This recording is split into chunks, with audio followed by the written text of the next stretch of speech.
We are on what, level 6, the lost level, and you had a fight in this room. You found a series of secret chambers upon secret chambers off of what promised to be a tomb up here.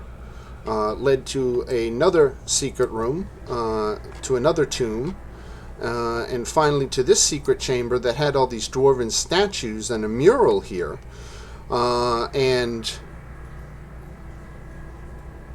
And there was a telepathic contact from one of the statues, and it claimed to be a dwarf that was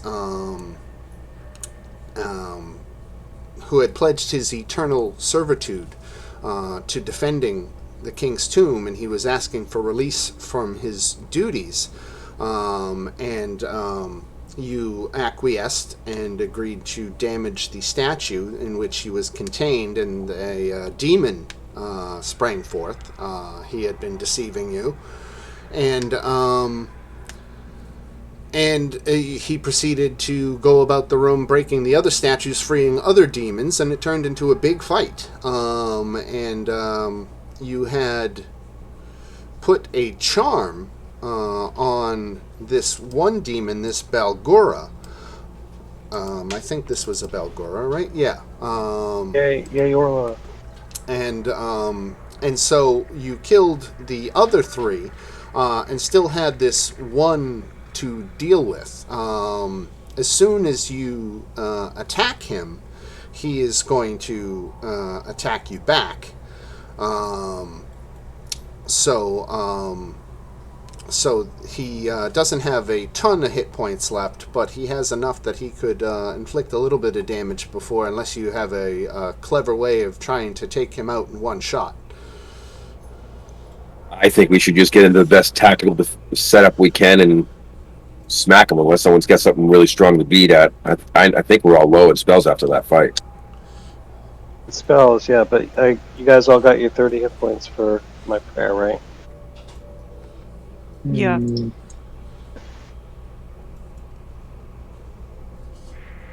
I say Yeah, I yes, did. even though I wasn't here last week. You can. Right ahead. Is it? It's 30 regular heal, right? Okay, that would be amazing.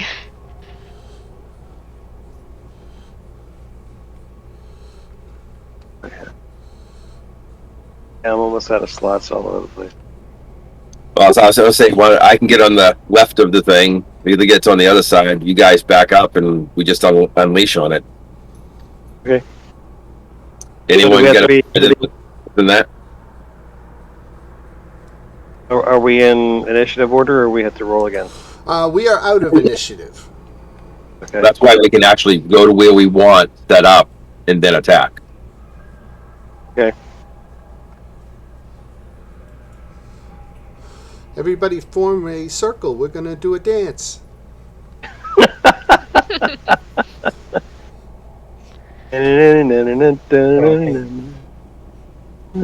puts us in flanking, right? Right. Yeah.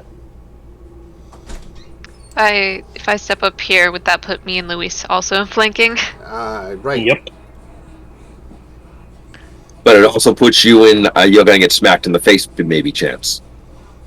Well, That's that true. 30 points from Luis puts me at my full HP, so I can take a smack. If I remember right, this guy gets like a truck. Yes, he does hit like a truck. Oh, he does. Okay. But that's okay. He can only hit one of us.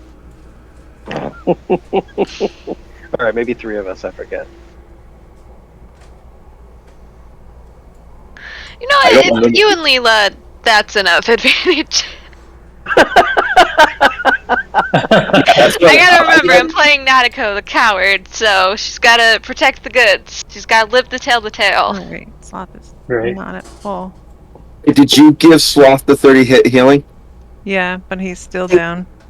Okay. Oh, really? He got real low. Yeah, he took a beating and kept us going. Yep. We didn't take a long or short rest, right? No. Right. No, I don't Okay, believe cool. we did. No. Okay, I still have spell slots. They're just higher level spell slots. Oh, Yeah, I still That's have good, spell 'cause- slots. I have 1 second level left. okay. I have a bunch because I was using my bard thing last week. Yeah, that would work pretty damn good. Yeah. All right. Wait, I do have a... Anyone want to do anything else before we attack? Nope. As long as I'm in flanking, that's all that matters. Because if I can, I'm going to open up with booming action, so that way if he tries to move, he gets more damage. Oh, that's good. Now Unless I'll tip you off. He's only got 29 hit points, so it's. I mean, unless okay. he gets a, you guys are going to get a surprise round on him. So between the 5 of you plus Sloth, I would think that you could do 29 points of damage in one round, even without using magic. But it could be close. I guess bad rolls could be the difference. prepare for the worst and hope for the best.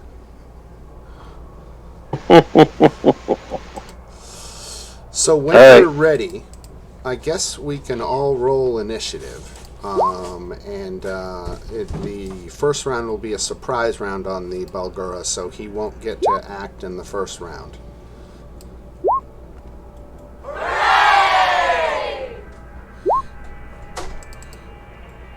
There's my initiative. That's what I'm used to.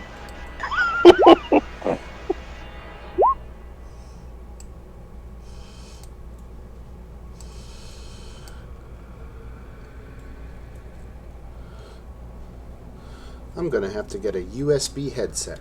God damn it. I've got an analog headset now. The computer has analog jacks. I just don't know why it works so poorly.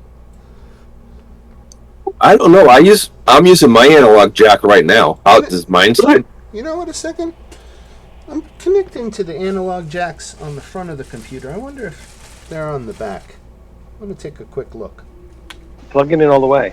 That helps. Right? I say that because I have done that. That's why. Let me take a quick look on the back of my computer and see if there's an analog. Really, I need analog microphone back there is what I need. Is the sound Yeah. I was about to say, the issue I found is that, is it split or is it one jack that you have for your headset? It's split. Okay, it is split. Yeah. Okay, yeah, because I was going to say I had a problem where on my computer it's split, but I didn't have a headset that's split, so I had to find a USB one. Right.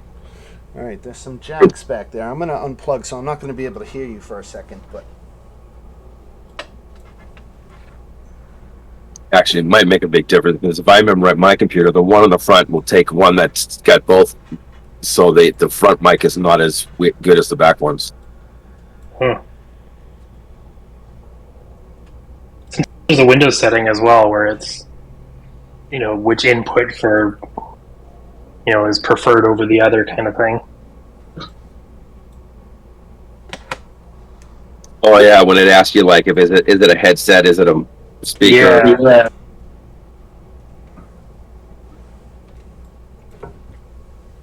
All right, I can hear you, That's good. so I got that much. Let's Sound a little better. let's go to voice and video. How's this? Can you hear me? Okay, you still can't hear me when I'm plugged in the back, so it didn't matter. All right, didn't mean to break the flow there. Sorry, just had an idea. When it hits you, it hits you. Hey, wait a second.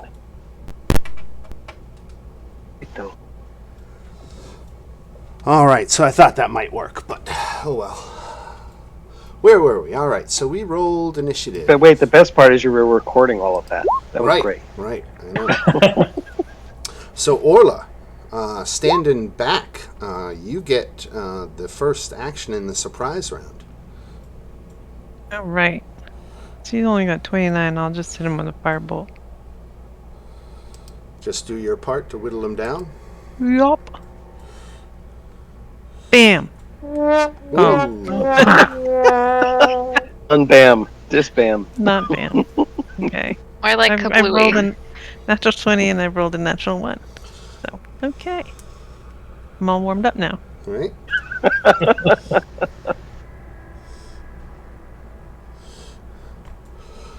All right. Sloth. All right.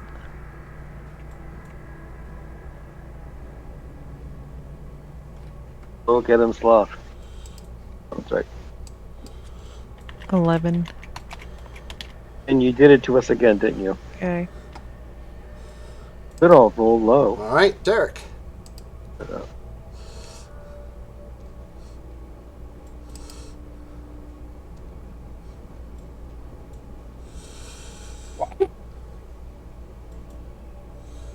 See what the bonus action does.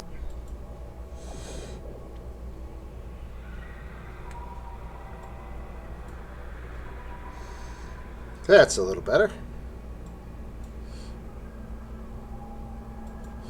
13 bludgeoning damage. Ooh, let me check his resistances. Nope, 13 bludgeoning. All right, I'll That's give half. him support to Nautico. Okay. Yeah, fuck it. I'm going to aim a crossbow attack at this guy, and it doesn't land, and then I'm going to try and hit it with a Toll of the Dead.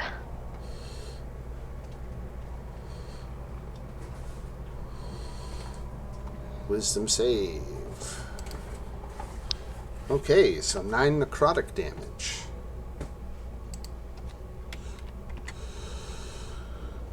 And then we go to Leela. All right. I'll bonus action hex him, even though probably isn't necessary. Might as well. And that's the first one. That sucks. That's the second one. That's a little better.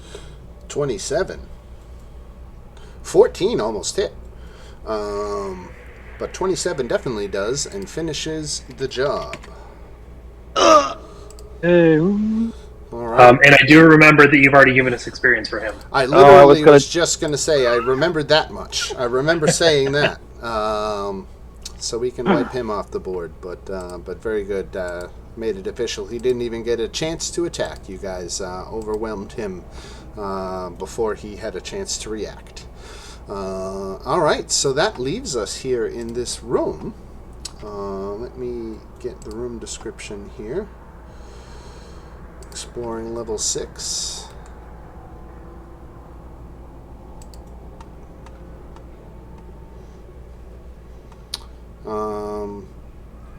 So yeah, you've got this tapestry hanging on the south wall between the statues of Moradin and Beranar.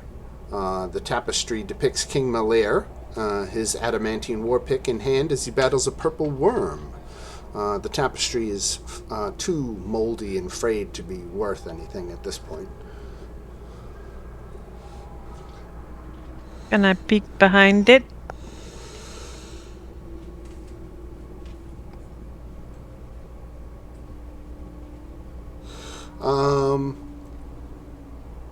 Yeah, it is a wall. Can I use the Wand of Secrets? Yes, as a matter of fact.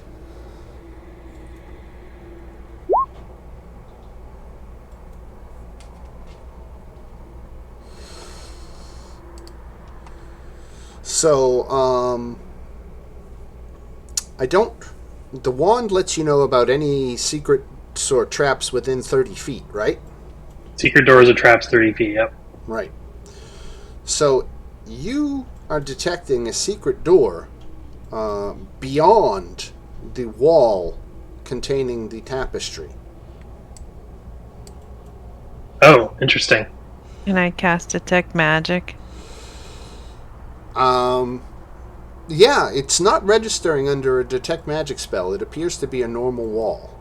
I'm gonna try to walk through the wall. Yeah, I was just going to do the same thing. No, the wall is feels completely real. Is there anything on these statues that can we investigate them to see if there's a mechanism on it to open the wall?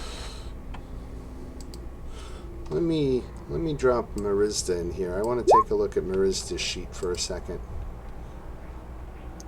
Dan, can I take a turn just to try to disbelieve illusion to see if it's not there, since we know there's something behind it? Absolutely, you can totally do that with I think an intelligence saving throw.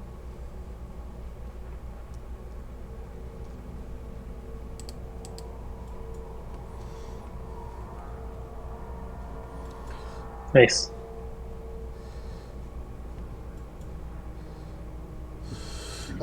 It's not an illusion. Okay.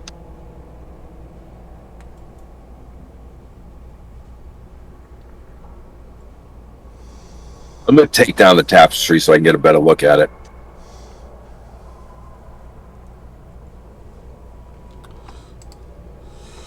Let's look. What kind of spells does Marista have?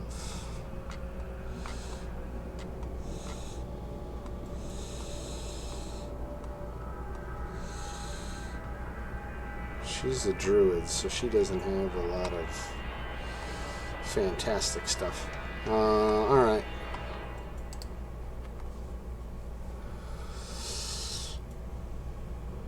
I'm going to reverse a previous statement because the statement was completely in line with what it says in the text, but I'm deciding after seeing it play out that I don't like it. You are detecting the wall as magical. Okay. Well, if it's a stone wall like the one we saw up in Gilderstein, didn't we have to do damage or something to get it? Or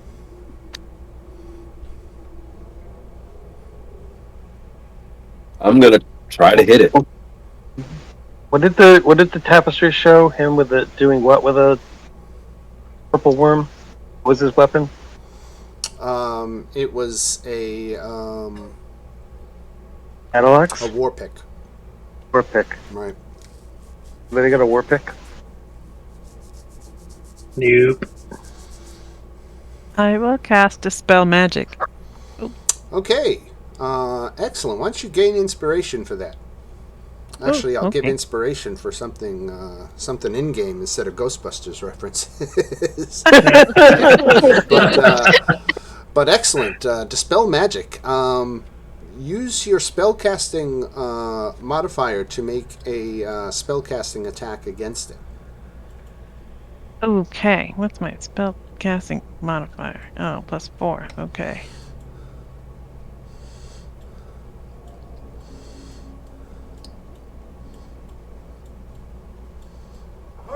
Nice job. Okay. Nice. Bam. Okay. Bam. How many cards you got now? Hella dispelled it. Excellent. So you dispel that wall, and the secret door that you picked up before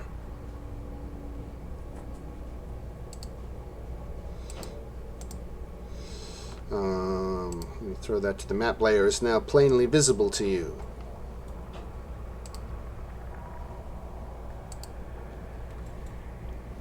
Okay. Let me tell you what you see in this little. So, all right, you open up the secret door after you dispel the magic wall, and open up the secret door you detected with your wand. You see this quiet place is painted not in ivory light but sheer darkness. A stone dais supports the Dwarven Lord's sarcophagus, a perfectly cut slab of white marble etched with silver dwarvish lettering. No treasure glitters here. No glory is sung on fresco or tapestry. Just as his beginnings were humble, so it seems was Malaire's end. Very fitting. This is a perfectly cut slab of white marble with the name Malaire etched in silver atop it in dwarvish lettering. The lid of the sarcophagus can be lifted by creatures with a combined strength of 20 or more. Got that. I can hit. You got 22. I'm a Goliath. You can do it yourself. I'll just watch and be in awe. Ooh. I will open it. All right. Back up. Well, that's one of the reasons I go up front, because if it's going to blow up, I take the hit.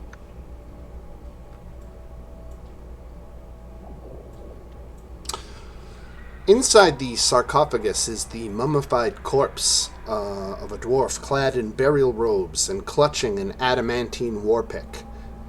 He has a shield bearing the symbol of Dumathoin resting atop his legs. Is that detect magic still up? Yeah. I think it is. And it is definitely picking up on the shield being magical, as well as the belt around the waist of the mummified corpse. Any of you have identify? I Don't. do not. No.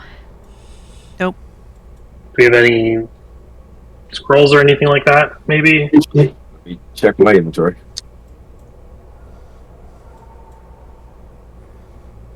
I do not.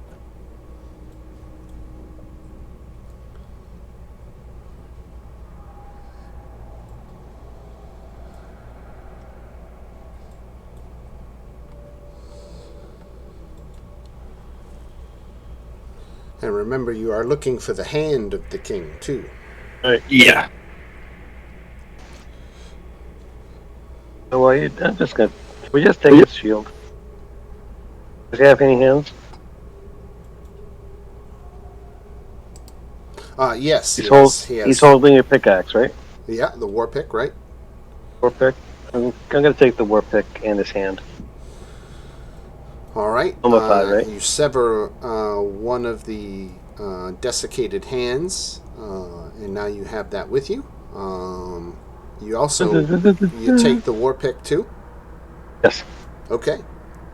If no one minds, I'm going to take a look at the shield just to see if I can identify it. I don't know. I'm not sure I would even use it. I'm going to take a look at it. The shield bears the symbol of Dumathoin, who is the I think the head of the dwarven pantheon. Can I make a religion check? See if I know anything? Sure. You know, I don't know nothing. Dumathoin is the keeper of secrets in the mountain. What's the belt look like? Anything special? I know it's glowing, but anybody recognize the belt? The dwarven kind? Oh, excuse me. The dwarven god of secrets is Dumathoin, right?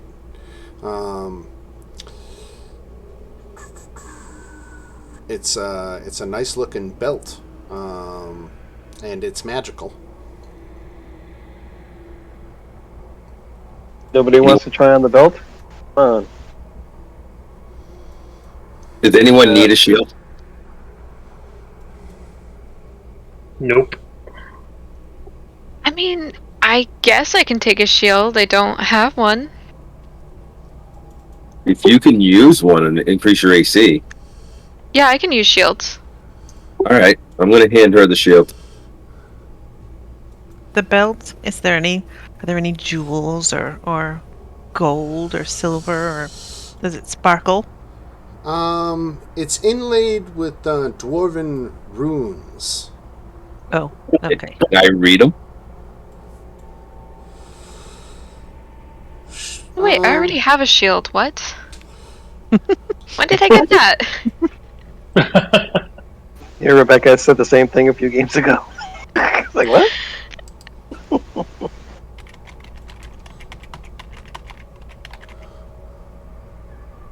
Trying to see if I have any.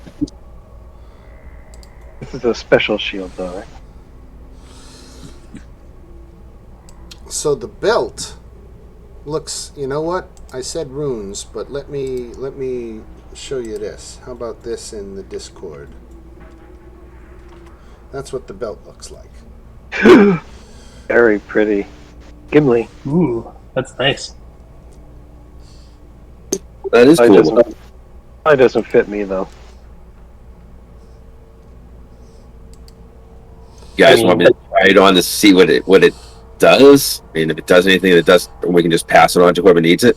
I was about to say, I can just take, after we get a long rest, I can always take a remove curse spell, worst comes to worst. Yeah, What the hell? I'll try it. you're the dwarf. You might as well. Honestly, kind of looks like you a little bit.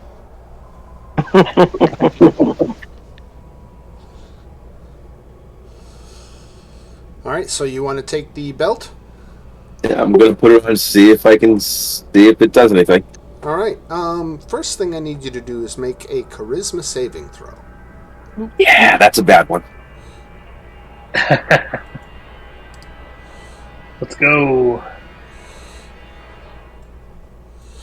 Okay. So you are cursed with the following flaw. Think you look fat all the time, and the belt won't fit. You can't keep a secret no matter how trivial or dire. Nice. Oh, that is so you. Wait, so we're adding a flaw? I thought he already had that one. Right? He's going to have a second. Turn over the sheet and write on the back for more flaws. Yeah, I was about to say, when I get, if you want me to, I can, but I don't think we'll need to remove it in this case. I don't think we'll notice a difference. That was too perfect.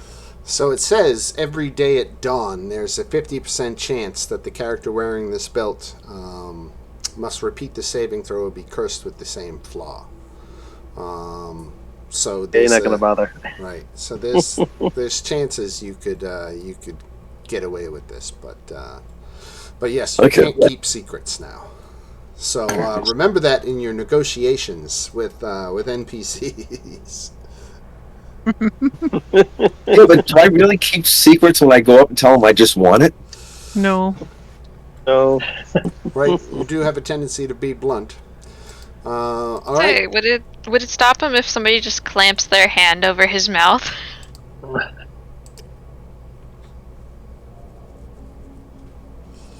Probably, but that would look awful suspicious. So You have that is what you find. Increasing. It's dwarven kind. You could read, speak, and write Dwarvish.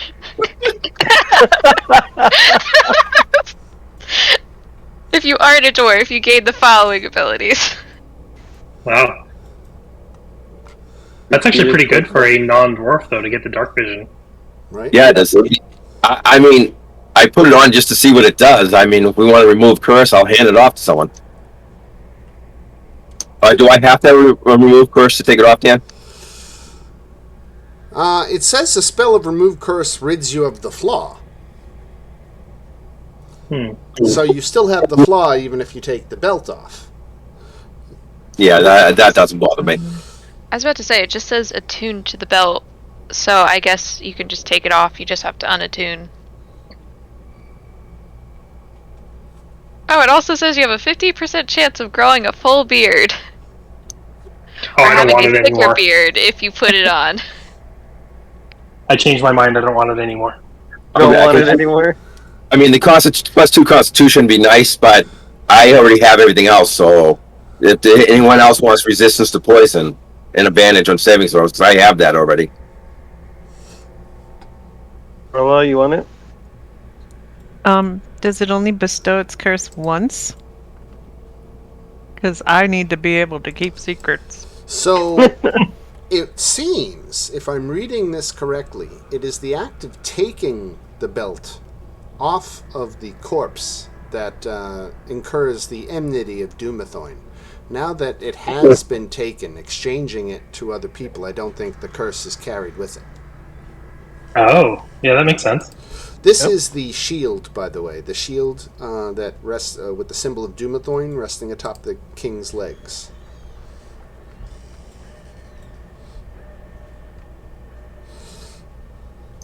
Well, that's a nice show. Yeah. Yeah, I'll take the belt if nobody wants a belt. Then give me more hit points. Okay. I'm going to pass the belt over. Cool. So we got a satyr who's going to have a beard, Yeah, I mean, I'm already half goat, right? right? Billy, Billy, Billy, goat, goat, goat, Just a side effect. right? It's all good.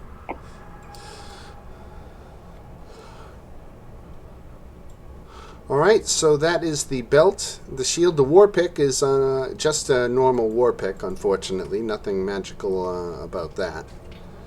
Is it made out of adamantium? Yes, it is adamantine, right? That's a pretty nasty pick then. As a dwarf, would you like to use it? So what is that? Like a +1, like magic damage, or It's not magic. I'd have to go look up the at it. I looked at it once. No, this guy has one item. He'll never get it because I doubt it's in here. That one weapon he wants beyond this act, and it's a dwarf only item. So it's not this one, or it is this one? No, the only other item I put on him is a dwarven thrower. Okay. But thank you. Then if anybody minds, I would like another weapon. I use it. I can use it, right? Is it considered a simple weapon or a martial weapon? I'd have to look it up again. I'll take a look. Actually, you're probably faster than me.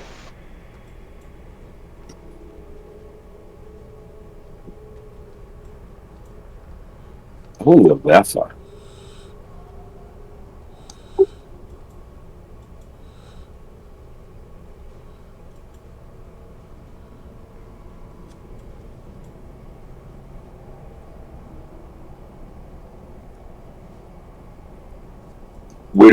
Do we want to head back up now and check to see if the hands work? Yeah, let's do it. How many hands do you have at this point? I have one. I have one. You've got. Oh, do you have one? I got I one grabbed too. from the other guy. Yeah, each grabbed this one is- before. I would say this is the hand here. Well, I have it. Would you, as a dwarf, like to carry your ancestor's hand? I'm a little grossed out at the moment. Sure, I'll carry it. It doesn't bother me. Okay.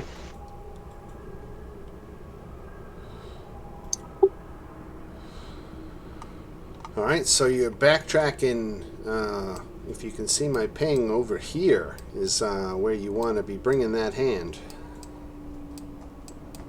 Guys, Right in the well, middle.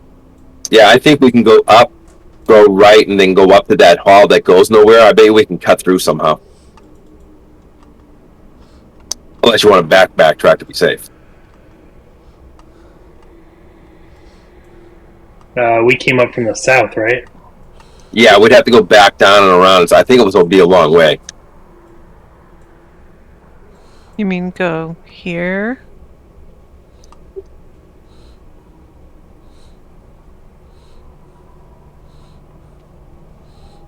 I left myself behind. I was thinking right up through here, I'm guessing. This is a pure guess. Oh, right there. Okay, yeah.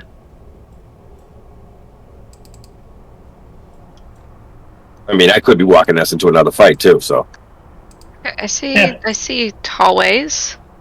So there's definitely, more pathway down here. But this looks like a dead end. Yeah, it's a. Remind people not to linger in the back because those invisible things start attacking us. Right. oh, 1 second, my roll 20 just crashed. So you've just come to a nice little empty room. This right here is an open pit. It's a 10-foot wide, 20-foot deep pit standing between the two corridors. The spring that held the pit's cover shut have rusted to the point of malfunction, exposing the trap. Does that mean we need to be careful getting across? You can just jump across. It's only 10 foot.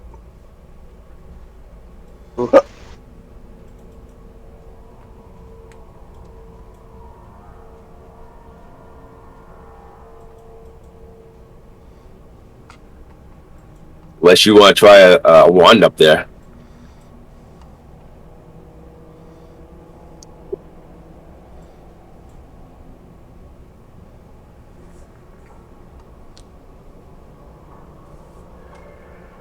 Okay, while we're doing this, is that that war pick I have? Is that a one war pick? Is it what I look at this? No, it's not magical. It's made of adamantine, so it's made out of a rare material, but it is not magical. It does have the capability of overcoming some creatures' resistances. Some creatures are resistant to bludgeoning, piercing, slashing unless it's magical or made of adamantine or silver or different things. So it's useful in that aspect. It may also have other properties, I'm not sure. Alright, so you guys are at a door right there. I can see Orla and Derek and Sloth are next to a door. Did you want to open that door or continue down the corridor? Why not? Okay, in the middle. Orla, open the door. In the middle of this room rests a granite block, 8 foot long, 3 foot wide, 2 foot tall. 60 limestone urns rest in dusty wall niches.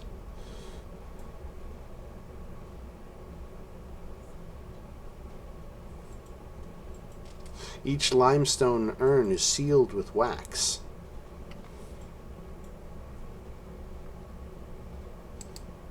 Filled with wax. Right.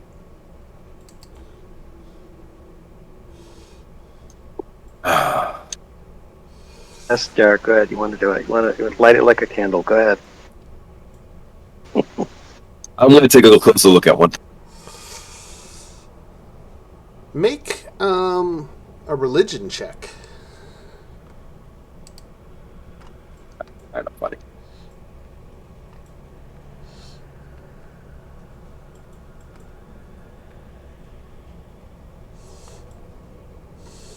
Excellent. This is a mummification chamber, and each of these urns should, if your thinking is right, should contain the desiccated internal organs of a dead dwarf removed during mummification. Yep, I'll just leave that one alone and move along. I'll tell about it though. Yankee Candle is getting weird.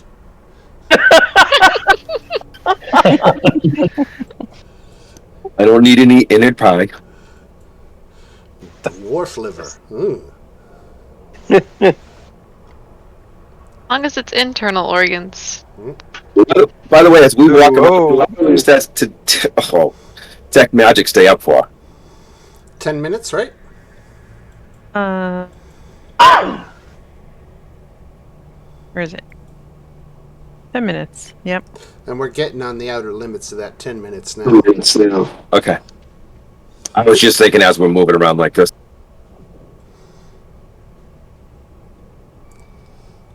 Is that a ritually cast? It is, yeah. But it takes 10 minutes. So I can't just keep No, that it up there. And you're I guess we're back. coming back to the bullet chamber. This is where that undead bullet attacked you. Yeah, we got to go across that pit, I guess.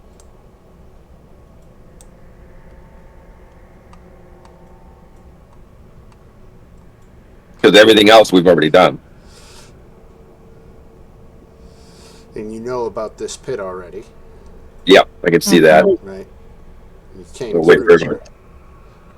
Yeah, this is where I knew we'd already explored, so I moved over here. I'm waiting for everybody. I think Orla found it the first time the hard way, right? Yes. It's not a bad thing. We have found a secret lever that way. That's true. You did? Right. Once everyone's here.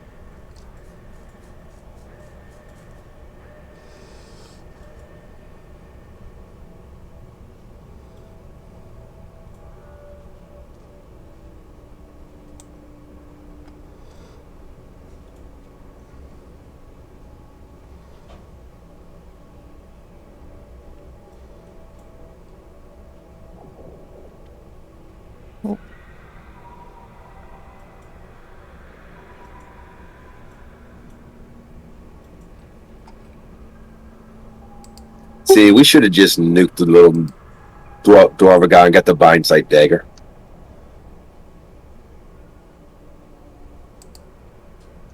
Did anyone else just roll 20 crashing tonight? Mine just did, yeah. Mine's been okay. Not so far, but the last time I played, it kept crashing like every couple minutes.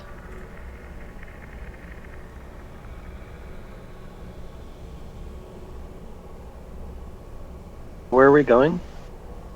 Trying to get back to the room where we fought the golem so we can try the door. Over there where you're pinging? Okay. Mm-hmm. This I is starting to look good. Yeah, I'm pretty sure this is the door we're going to, if I'm correct. Yes, you are.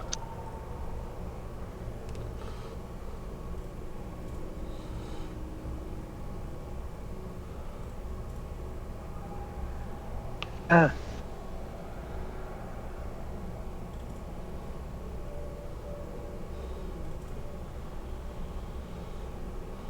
Alright, let me get back here. Reread what happens when you come back this way. Do you want us to freeze? Nah, it's okay. I don't think there's, I don't remember anything like an immediate attack or anything like that.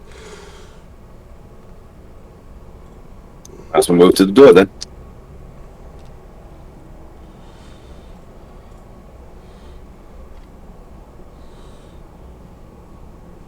You read up there. I'm going to be AFK 1 second. You got it.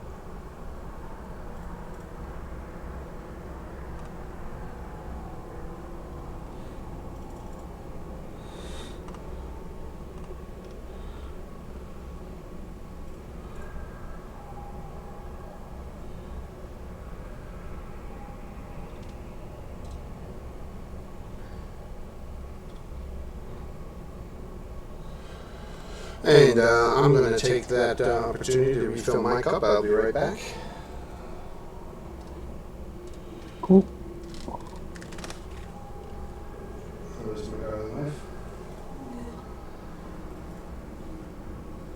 I will order a USB headset tomorrow so that I will have a noise canceling mic. That will be right up against my face. That won't pick up ambient background noise. So. Are you going to have a lot of these? Yes. It's probably going to cost me $100, but I'm back. Sorry about that. I'll get a nice new headset out of the deal. There you go.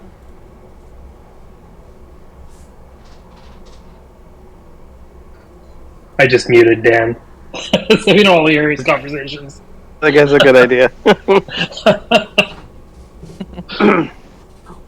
What I missed while I was going? Oh, nothing. He's just talking about how he's got to buy a new headset. Not to us, to his wife.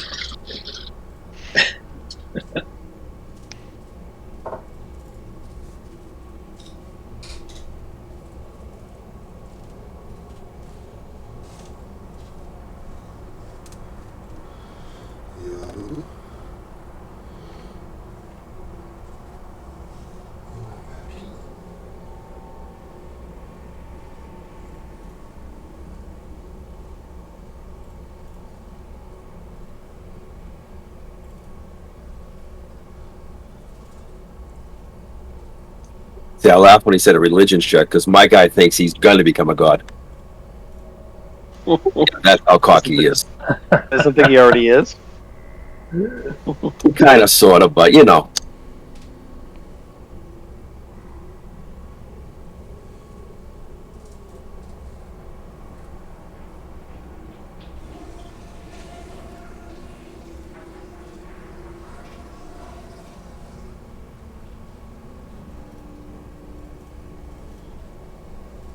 He does kind of have the attitude he can do anything and it won't kill him. What? Why? What did I say? No, we're just talking about Derek. Protecting you against you. At least Chris was. I see. Yes. I didn't say anything bad, did I? Yeah. No, we just happened to hear you talking to your wife when you walked away. I knew you would hear that. That's why I'm going to prioritize getting a headset. All right, so we're all back here. We're back at the Black Basalt Doors. And the dwarven inscriptions carved into them translate as follows. It is the will of the Keeper of Secrets under the mountain that only the hand of the king may open these doors. Let all who enter gaze upon the heart of Malairbode and know the true power of dwarven kind. Now, So I put the hand within my hand and I open it. Okay, so you touch the dead dwarf king's hands against the door, and both doors swing slowly inward.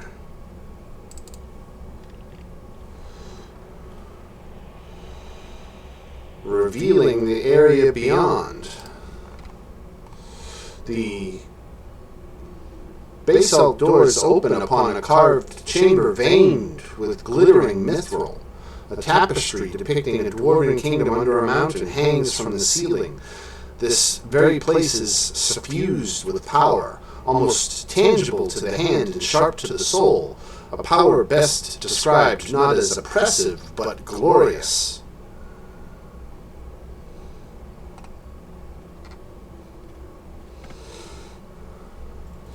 It's a 20-foot high room, and it's got a mirror, a tall oval mirror, mounted on the east wall. The tapestry depicting the dwarven kingdom under a mountain hangs from an iron rail that spans the south wall.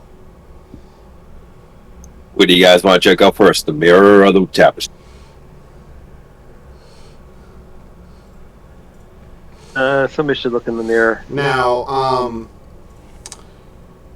reaching this sacred place represents the crux of Skella's desperate mission. But the Mad Mage's voice thunders across the temple, shaking every stone. Secrets lost have been found again, and here at the heart of Undermountain, you have but one last trial. Attune to the heart, Iron Eye. Attune and ask of your people's future in this realm, my realm. And with that, the voice subsides, and Skella steps forward into the heart of the mountain. Skella instinctively knows, as you do, Derek, that you can, as dwarves, attune to this chamber, this heart of the mountain. Okay, so I'm going to try to attune. You can cast a divination after attunement. Attunement takes an hour. And it seems to be that the Mad Mage specifically wants Skella to attune and ask about the future of her people, to divine the future of her people. I asked the group to pull her out as I attune. Forcibly? That's up to them. I'm going to try and Possibly take Derek away from that so she can do it. I was about to say, I don't want to. This is the Mad Mage's dungeon. I don't want to piss him off. If he specifically says she needs to do it, I'm not going to take her away from that. Come on, Derek, let's go.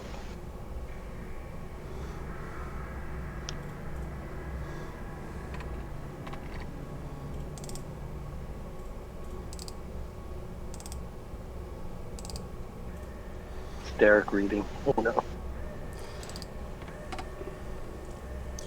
I'm having a character player fight.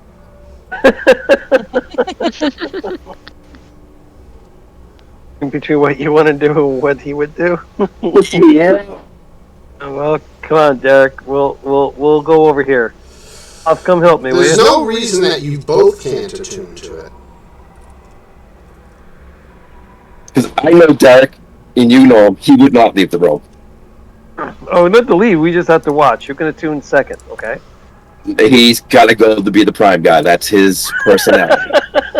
Hey, We but are- if you let her do it first, you can see what happens, and then you can decide if you want to do it. You know, like let her do it first. You know, let her be the one to take the hit. Yeah, but She the other side chose is that poorly. if she gets what something I want, I will kill her. Will. We all know I would do that too, right? Yes. I'm not trying to be a jerk, just Who hurt you in your life? Like, his mother got killed. I look at Orla and said, "Hey, I tried." Okay. Actually, in this timeline, Baal is dead. That which is his god. This That's dead? nice. His deity got killed in this timeline.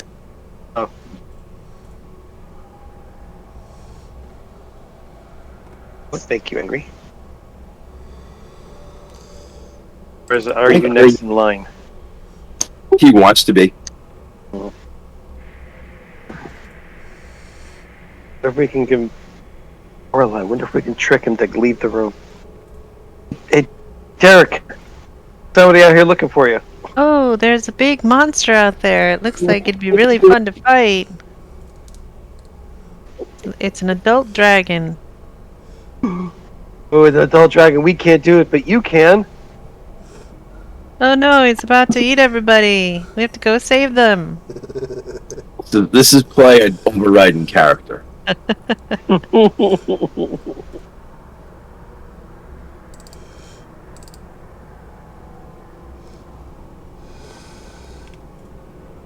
All right, so Skella is going to take an hour to attune to this thing. You guys are welcome to still check out the rest of the room if you want, particularly this mirror. I don't know that you've seen one of these mirrors before, but the mirror had carved into its stone frame dozens of lidless eyes and a phrase in common which reads, "The gate cannot hide from those that cannot see."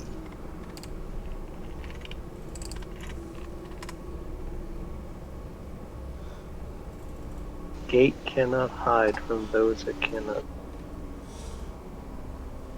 oh wait, does that mean that potentially we can see the other levels because this is the hidden level? Does that mean that the dagger she has is going to allow her to see because it's the blind sight that we know about? The blind sight.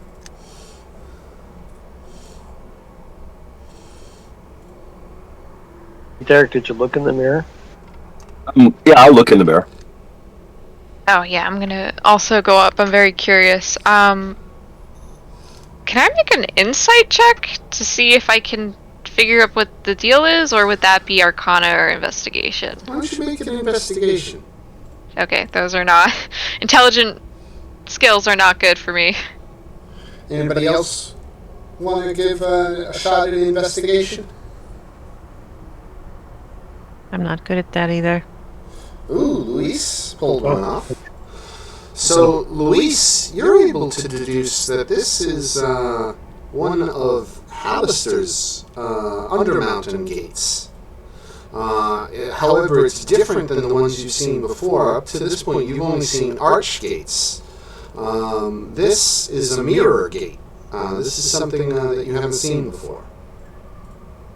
It's not like the one I fell into by mistake before. Right. It's not getting anywhere closer to it. Like those gates. So Dan, if I started tuning now that she's been already going, would that mess things up? No. I'm going to do that because I think you have to be attuned to this room to see through the mirror. Yeah, that would make sense. I mean, if this is especially a different kind of like gate, you know, I think you're right.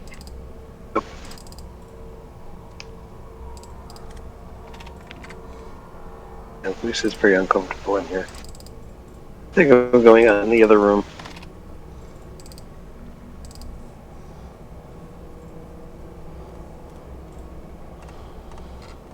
So I'm going to attune to the room. You guys want to, while we do that, to check the mirror, anyone want to take a look at the tapestry?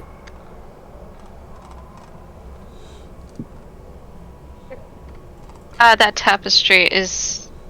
Can I make a history check on that to see if it's like something I recognize or? Yeah. Oh my god! I'm actually good Oh, no. in history too. I'm proficient. Is this dwarven history?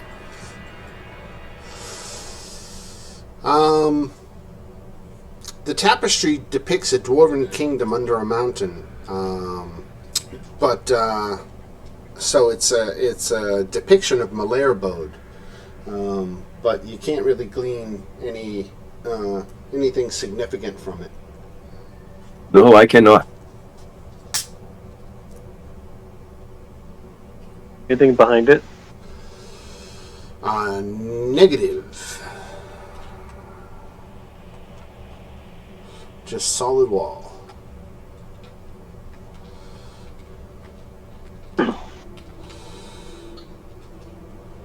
When a kid is like, the little kid has to go to the bathroom and just keeps pacing and says, "Can we go now? Can we go now?" Luis is doing right now. He doesn't like this place. I'm out of here. You can wait outside. I'll stay here. It's fine. I've Okay, Derek. It'll be fine.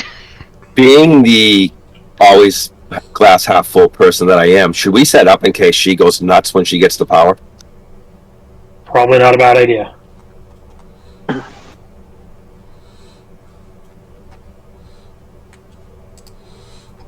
Set up for me means go far away. Yeah, that's kind of it means get the squishy people to the back. Do you want The to cowards. put? Do you want to put her in flanking?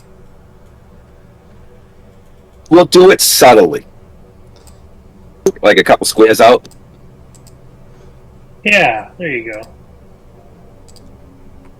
That's Derek's way of being subtle.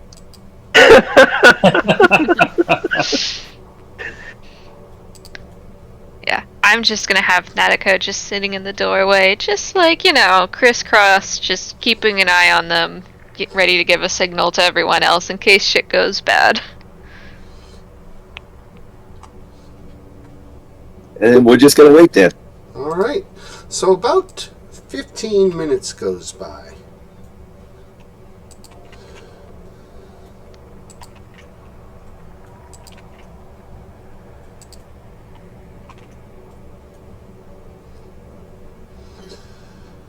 And let's see.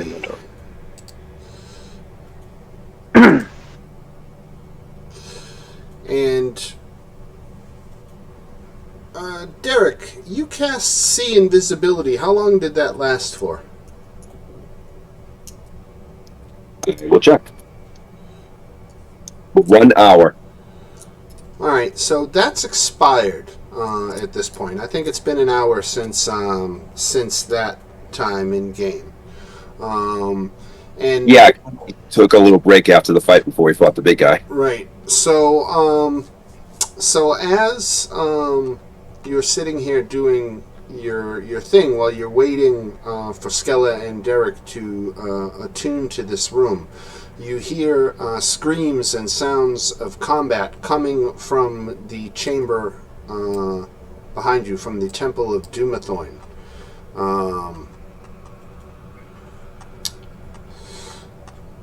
It seems that there's some kind of attack. This is not just a single invisible stalker attacking a sole target, as you've kind of grown accustomed to hearing those occasional shrieks. But this seems to be a more coordinated attack that is going on. So I guess we can all roll for initiative. Oh no. I'm on the wrong side. Yeah, I was gonna say, in the room, and we'll use, Oh, me and now I Leela- roll 20. Me and Leela will block the door while the rest of you are behind us inside the room. That sound like a good idea? I don't care about the cannon fodder out front. What do you mean? My goodness. What, Look at my you. rolls are crazy. Me and you can set up like right here and have everyone inside this room behind the walls. That can pluck in and out so they don't get hit by everything. 'Cause we don't have a lot of, well, I don't have a lot of spells right now. You guys said you do, right? Higher Not a level lot. spells, yeah.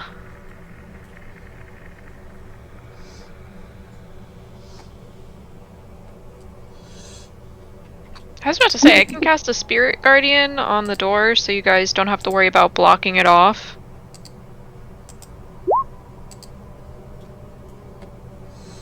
And then that can be a buffer if that's what you guys want to do. We want to go in. Well, unless we want to go out in the open and fight out in the open. We don't know how many there are. I mean, If we have a choke point, they can only get so many to us. and it's only been 15 minutes, right? So she still has 45 minutes to go. Yes, we do. Right. Okay. Alright, Yeah. Spirit Guardians last 8 hours anyway, so I figure, you know what, why not just put it by the door so if anyone tries to get by, at least we have that there. And Derek, if you participate in whatever this conflagration is, your attunement resets. Oh. Oh boy. Even more reason to stay in the room, isn't it? Yep, probably. Okay, I'm gonna... Okay. I'm gonna ready myself, but I'm just gonna.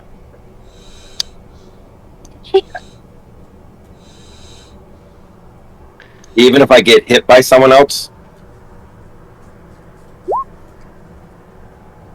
So this, I'm just gonna put a Spirit Guardian here by the door. And then We're I'll all just... Did I'll you? go I don't into the think mirror you room. sorted the initiative because I got a 24. Yeah. Rolled it twice though. Let me sort it. Yeah, that's because I rolled for sloth and I got There we go. I rolled Oh. 20s on both Oh, of them. okay, I'm sorry, I thought... No, that's okay. I was just gonna say because we can just run inside. Right. Because I assume I don't actually see anything because I mean I'm here in the temple, but it's a big room. Right. So, let's see. Attack. Ooh, there's 2 hits for a total of 30 points of damage. So there's a Dugar on guard right over here on the western part of the chamber, and with a few attacks he is taken down by an invisible stalker, because you can't see anything that did it. Let me see, what can you even see down there? Yeah, you can see that. So you saw this guy die, so you can infer that there must be an invisible stalker near him that is now on the move. Let's see where they're going.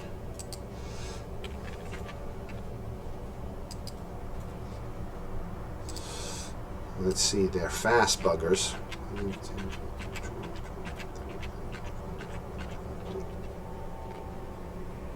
Alright, Orla. Yeah, okay. I'm gonna go in the room.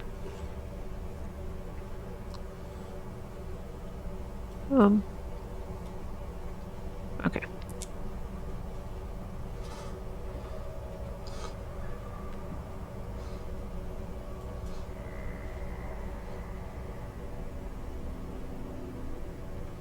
I'll just kind of go to one side.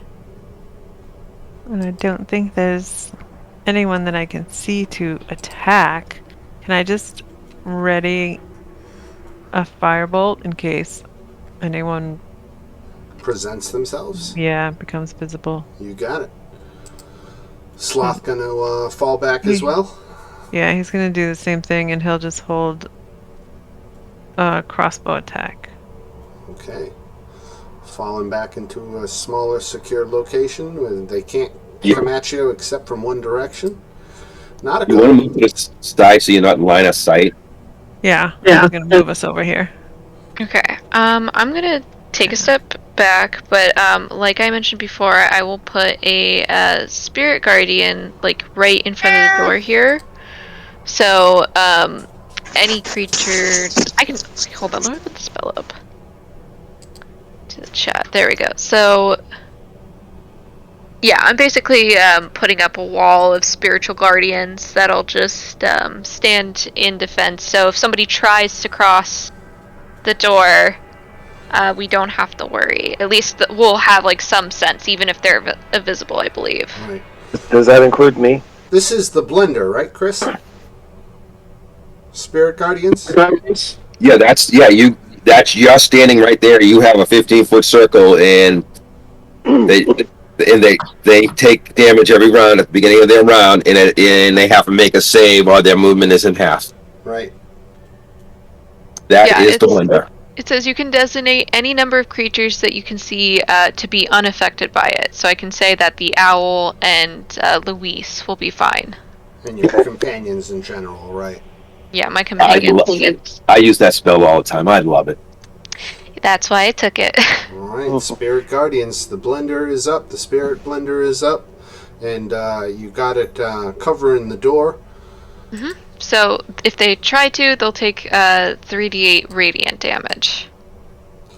Ooh, 2 misses. In Derek's mind, this is a good thing because they're taking care of all the legwork out there.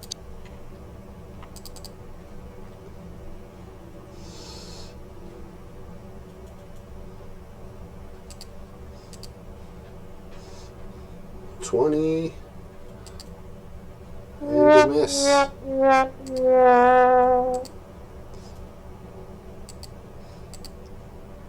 Wow. Not good luck. Alright, Leela. Okay, I'm gonna move in and kind of just block this doorway and ready a greatsword attack if something comes within range. And you have true sight, don't you?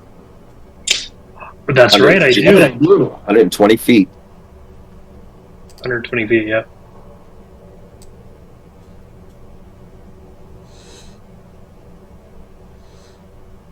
So I'll definitely know if they come right beside me, even if they're invisible. Let me expose one to you now. Because you can Excellent. definitely see this dude, even though he's invisible. And is that another one of the invisible stalkers? It is. Okay. So did you want to take a ranged attack against him because you can see him? Yeah, because he's not going to make it to me within a turn, so there's no point in readying something that'll never happen. Let's see. What do I want to do? Let's,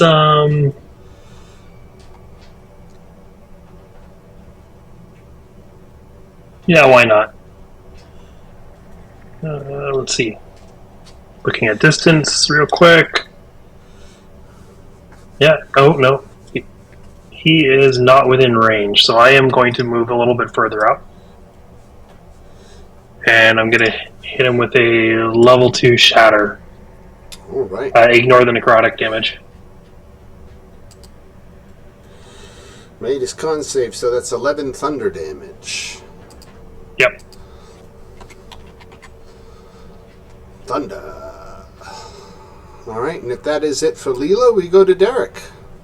Who Now, what can I and can I not do right now? you're effectively concentrating on your attunement. So I would say you can't do anything that breaks concentration. So I could cast see invis.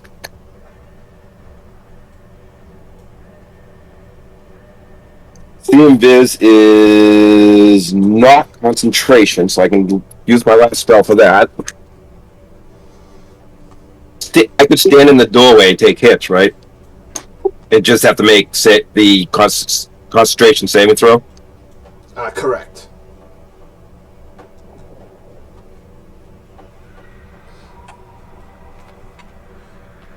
Casting that. And moving in front of Nautico to try to stop her grinder from getting interrupted. And once next round, if there's no one to me, I'm taking the dodge action. Alright.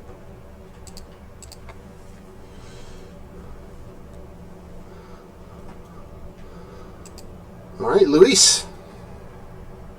So Luis is, Luis is entering the room. He doesn't want to be out there alone. He's going to go here. I'm going to ready a crossbow shot. And something interacts with the blender.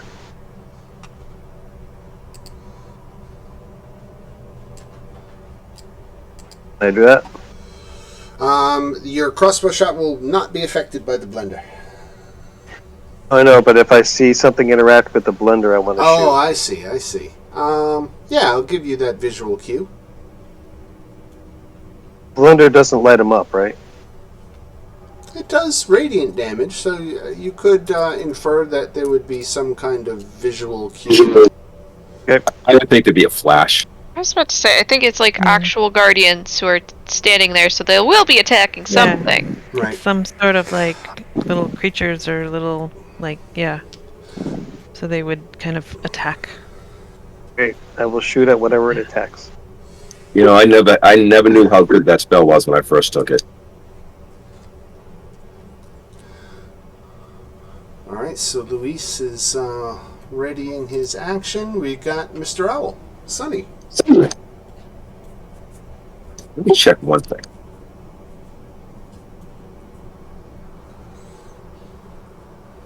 Sonny's gonna fly out, visit the guy, and he can get back to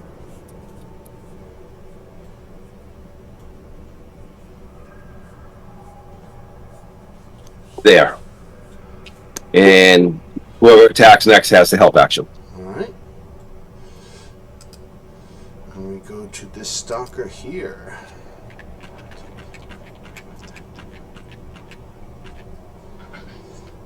He's fast, but he was just out of range. This is how close he can get. So he is flying up on you, Leela, but that's as close as he gets. Orla. Okay. Now, some people are seeing these people only because of seeing invisibility and true sight. So these, I still can't see anything, right? That's correct. Right. Okay. Point at him, but that's all I can do. Derek and Leela can direct you where to aim, so you get shots at disadvantage for not being able to see it. But Okay.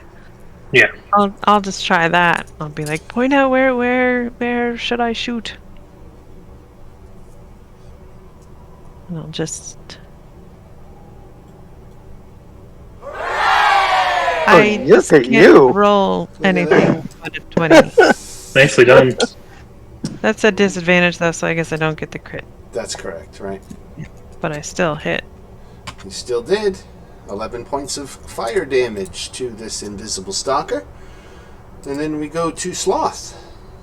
Could I actually just go ahead and play I want to play one of my blue cards. Oh, yeah. Maximum damage. All right, so that would have been 23 25. 20. All right. Yeah. So I did 11, so it needs to be 9 more. All right.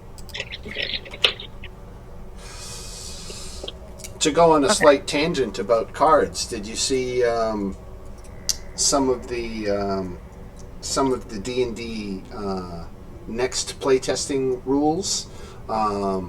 They're going to make it, or they're thinking about making an official game rule in the next version of D&D that when you roll a 20 on any attack roll, or saving throw or skill check, basically any D20 roll, you get inspiration for that. You get to pocket that and use that, and it will make inspiration, rather than being something handed out by the DM, will be something built more into the game mechanics. And I was thinking, reading that might probably mean the end of the luck deck. I did see, though, that the inspiration now is just advantage and no longer a reroll. That is correct, right. And I think it always has been. I think it's always been advantage, where you have to decide to use it before the roll, the outcome of the roll, not after the outcome of the roll. Though I've always played that very soft. Yeah, I think most people do. Right. Which makes you wonder, if it's kind of a universal house rule, why would they not just make it that? Right. Well, they are talking about making on skill challenges or skill checks rather. That it used to not be that ones were automatic failure and 20s were automatic success. That was only for attack rolls. But I guess so many people play it the other way that if you get a natural 20 on a acrobatics check, that means that you pass no matter what, regardless of the DC. So they're thinking about making that official rule because, right to your point, that's how it seems most people play it. But I see Sloth made his attacks, and they were for a miss, and so we go to Nautico. Hey, yeah, can I see this? Or... Not technically, but Leela and Derek have pointed it out, so that's where you want. That's the general area you want to aim your attacks. Doesn't Firebolt start a fire if they hit something that can burn? Yes. It does. Okay. I'm just going to, for the fun of it, just take a shot with my crossbow, and I miss. Welcome to the game, huh? Does that mean, Orla, you hit, right? I did, so it can I set people's clothes on fire and stuff? 'Cause it does specifically say that it ignites anything flammable. Flammable, right. But then it doesn't give any rules for continuing burn damage, though, at the same time, right? But not for burn damage, just for making people visible. Did I set someone on fire for long enough to nullify Nautico's disadvantage? Let me ask, does it have a phrase that they can take around to put it out? Right. So I'm trying to think. An invisible stalker is a medium elemental. So I'm going to say no on the clothing.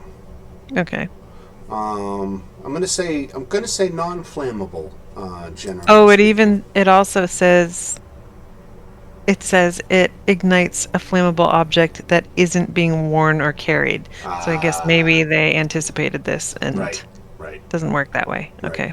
Right. Smart guys who designed this game, I tell you. All right, Nautico. So you took your crossbow shot. We go back here to this stalker who's going to try to murder. And is doing a hell of a job of it. 14 and 5 is 19. Not quite enough to kill his opponent. Then we come to this fella here.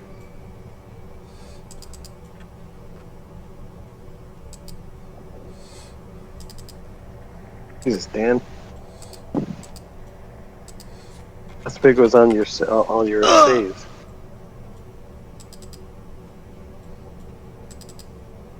Yeah, so I said the cannon fodder's taking care of the light work. Mm-hmm.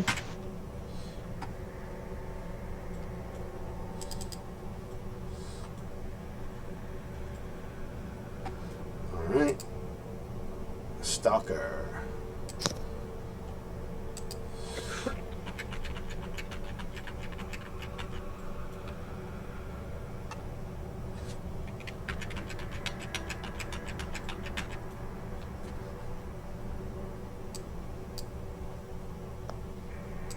Leela.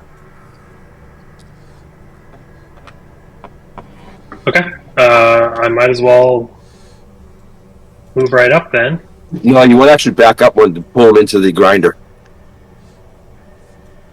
You can walk up, Yeah, hit but I it, need and to- move away if you want to. I can hit it and move actually, away. It's opportunity. Because if you go, yeah, you're taking off, but if you go back to where the white square is, then it moves into the grinder to hit you. Yeah.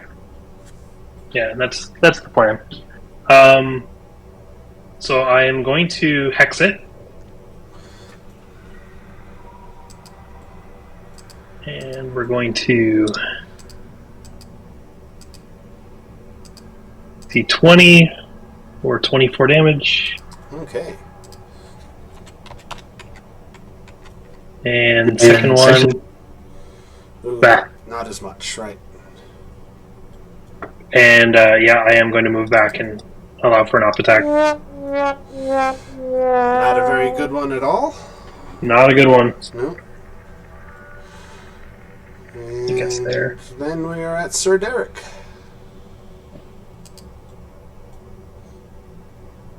Okay. I'm just going to take the dodge action. Luis? Leela or somebody point to it. Where is it? And I assume you do, and then I do it with disadvantage, right? I'll Right. use my crossbow. 5. Ooh, okay, so it's hard to shoot something you can't see for sure. I'm still holding. No, I can't. Can't hold that action anymore, right? I was going Right. to say if they got into the grinder, so okay, I'm done. All right, Mr. Owl. Like, can he go off my vision?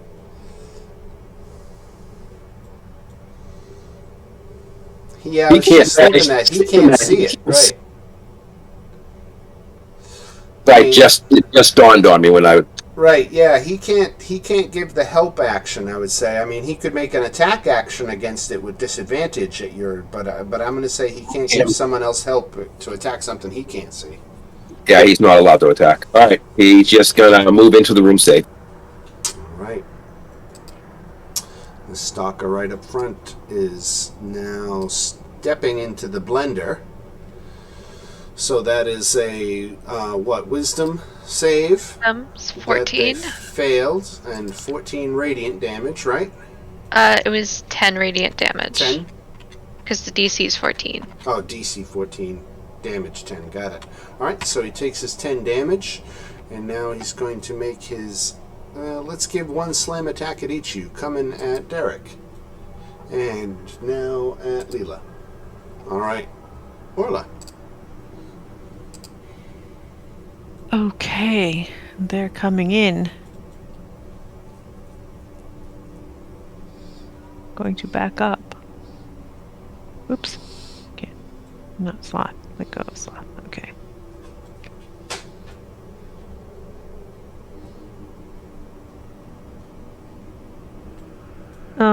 And I'm going to.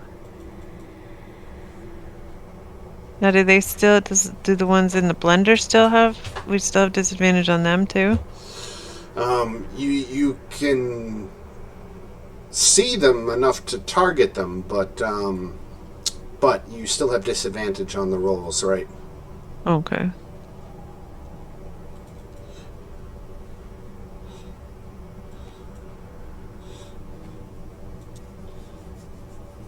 All right. Wait a second. Just hold on.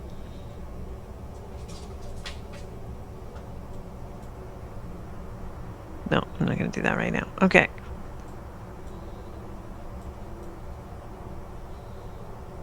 Oh, now I'm going to get a whole string of ones, I guess. I know, right? All right, Sloth. Alright, I'll come back with me. He's just got his crossbow. 19 hits. Oh, yay. 3 piercing damage.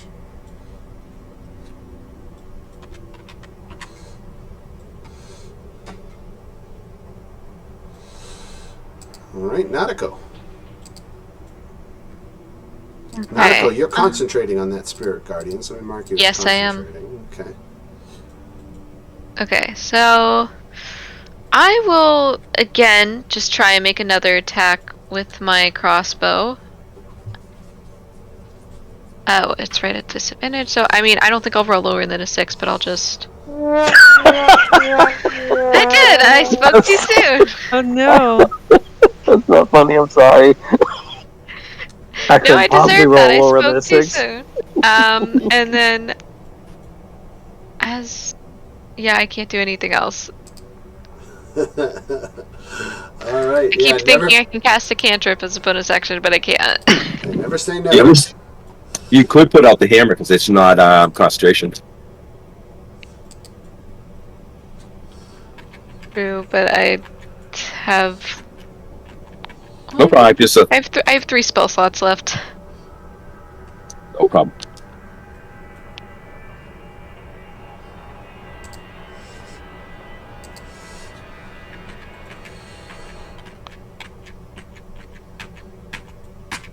Alright, he's got enough movement to get up. He's in the blender. Failed his blender, takes 10 points of damage.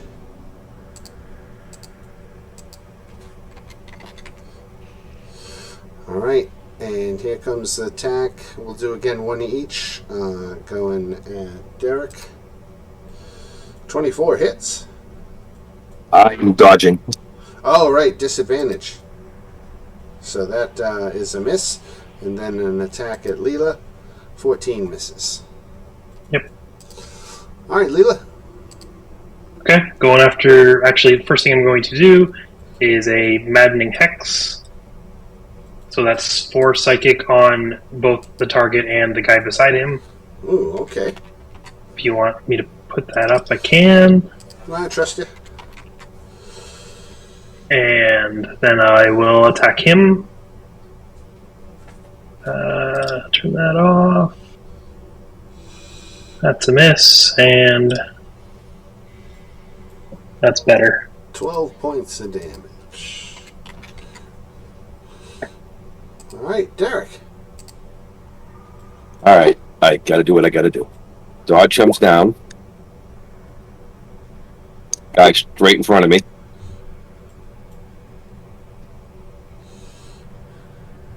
That's not gonna do it. That missed, right? Yeah.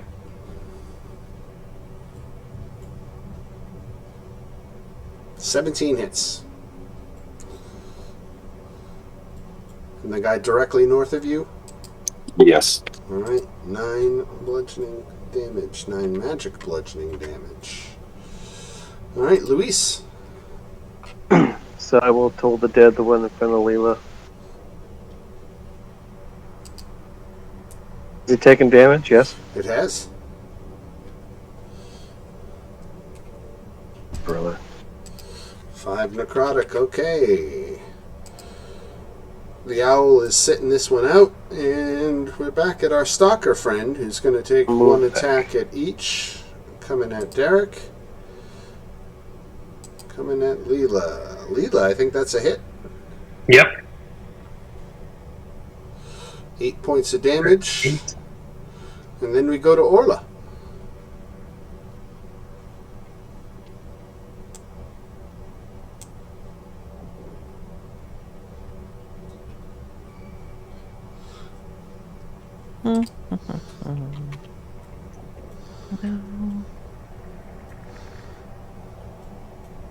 Yeah, okay.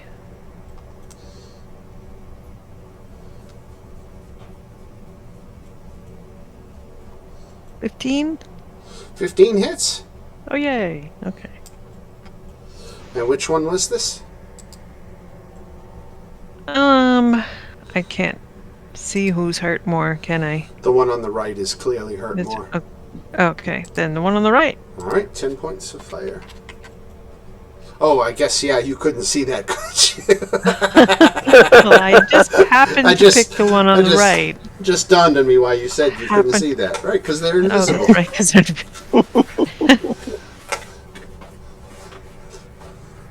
The blender gave it away. Yeah, the sense, yeah. Right. Yeah, I mean, I don't know if I can see when they get hit or I don't know. I just know these things. Right.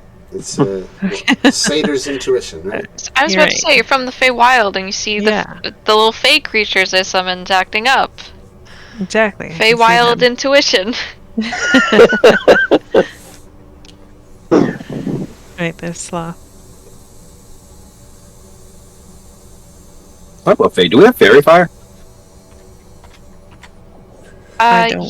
Yeah, but I would have to cast it at a very high level. Oh, never mind. Not a go. Okay. Okay, so they're in my blender, which is great. Question is, how do I want to deal with them? This stalker on his last turn, I didn't save for the blender. He made his save, so he takes 5 points of damage. Okay, that's great. Oh, yay. Okay. Yeah, I think I'm gonna. You know what? I'll burn 4th level spell slot at this point, and cast spiritual weapon right here, or I guess right here. And I will. Do you want me to roll again because it's at disadvantage for the spiritual weapon? Yes, please. Okay, and that turns it into a miss. Okay, it's fine. Because that means I can now do. Oh, hold on. Let me just double check something with Toll. Creature, you can. Nope. Sacred Flame. No. Okay, I Oh. can't do anything else in my cantrips. I have to see But them. I couldn't use Toll the Dead either. I didn't think of that. You're right. It sets me someone I can see, right? Mm-hmm. But then Dan I said that when missed.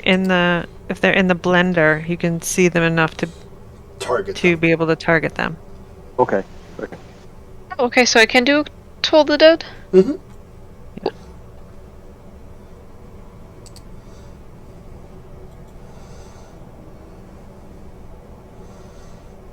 Six necrotic damage.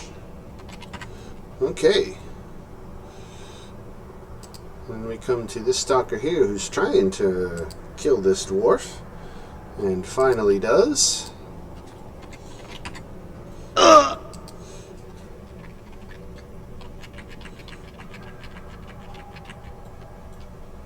They do, God. They don't count.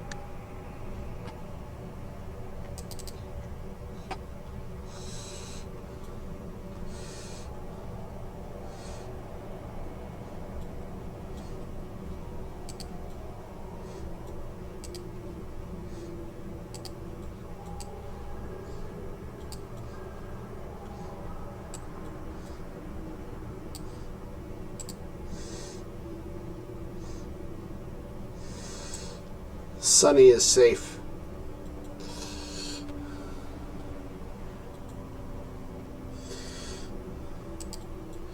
But nobody else is. Orla and Sloth, you are far enough back to dodge this, but here comes a fireball. That's going to hit Derek, Leela, Nautico, Skella, and Luis.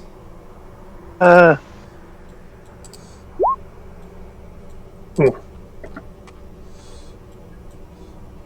Wow, 29. Save. Sorry, I clicked the wrong thing. Not gonna go well. Ooh, it did go well. Your roll was still good enough, Nautico. You rolled a 17. Oh, look at that. You rolled a 17 anyway.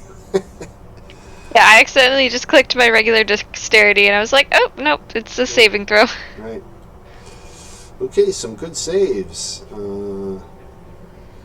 Derek failed his fireball save, but made his con save, which is good.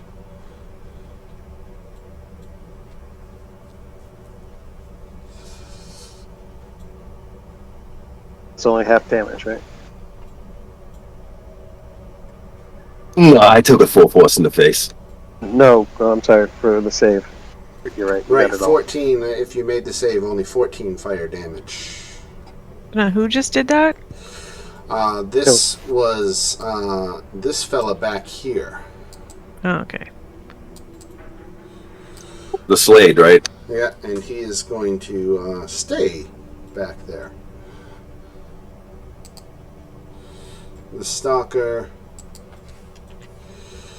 is going to 1 and Derek 1 at Leela.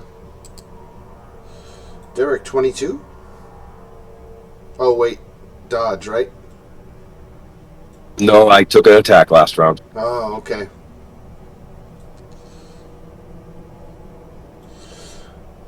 Alright. And then against Leela, 12 misses. Leela. Alright, I will move my hex to the other guy.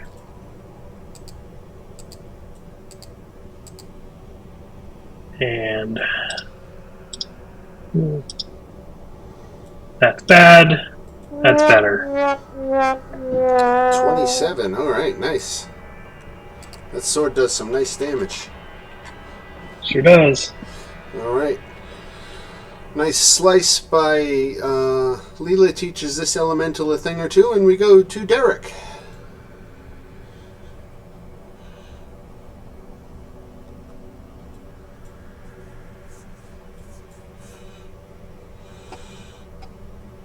It wasn't with advantage, but I don't think it really mattered. Right?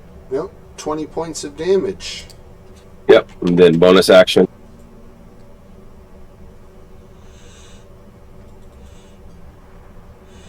Another hit.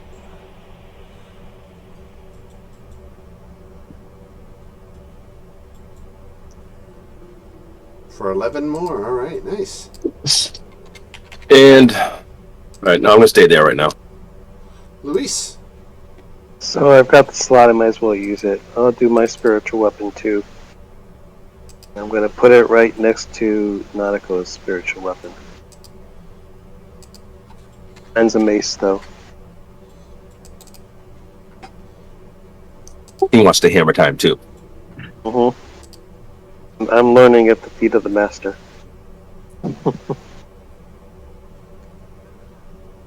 Would actually hit, too. Right.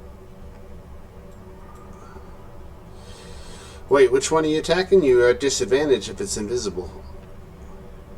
I can see it, though, right? Oh, so I still have disadvantage? Right. No one at disadvantage. I know. It's the first time I'm using the damn thing. Here, I'll give you a hammer for your spiritual weapon. Right? That's better. He hammer timed anyway. Exactly. Alright, so there's a hit for, we'll take the damage from the first one, 10 force damage. Nice, okay. Should I just take the owl off the initiative? Until the Slade Until gets the up here. Slade, right. So, yeah, alright, we'll leave him in, alright. Skella is not an initiative, but she's going to take her time at the top of the round here, at the bottom of the round, to retreat further into the room. Kind of like Orla and Sloth did. She's hoping not to be hit by another fireball. Yeah, I just stepped aside, too. Did I go far enough? Well, if we clump back here, then he'll hit us back here. I'm not going to. I'll stay up by the mirror. I got one more space. Alright, Orla. Right. Okay, so I can't actually see him because of the lighting. So I'll just move.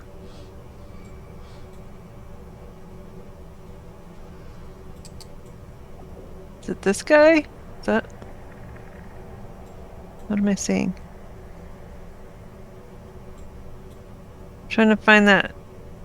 The guy who cast Fireball. He is back here. He's coming up the stairs Okay. onto the dais. Okay, I can target that far. I just can't happen to see a token.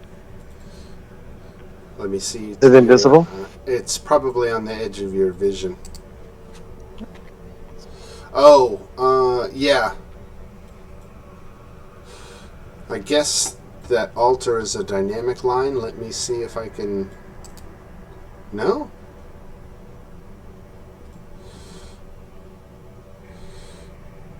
It's just far from light sources. Yeah, I guess he's just in a blind spot for you. All right.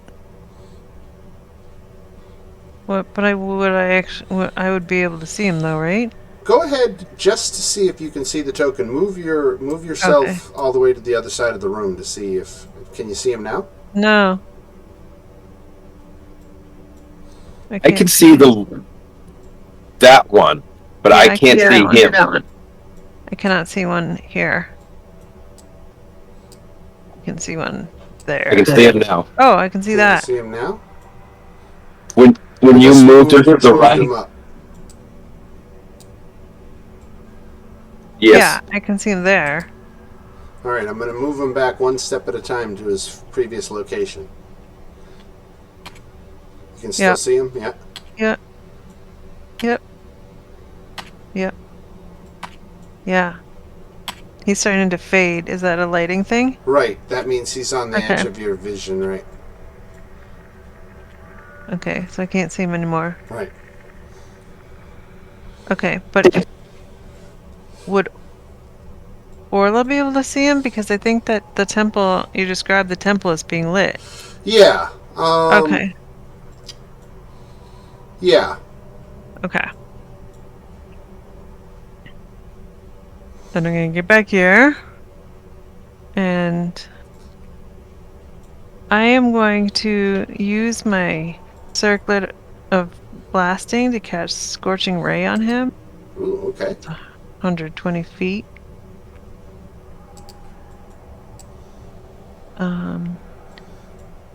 Right on the edge of that range. One, two. Oh, I heard that. Okay. 3. All right. And he's got a good armor class, so those are 3 misses. All miss? All Oh, miss, damn. right. Okay. I use my bonus action to inspire Leela. And I get back over here.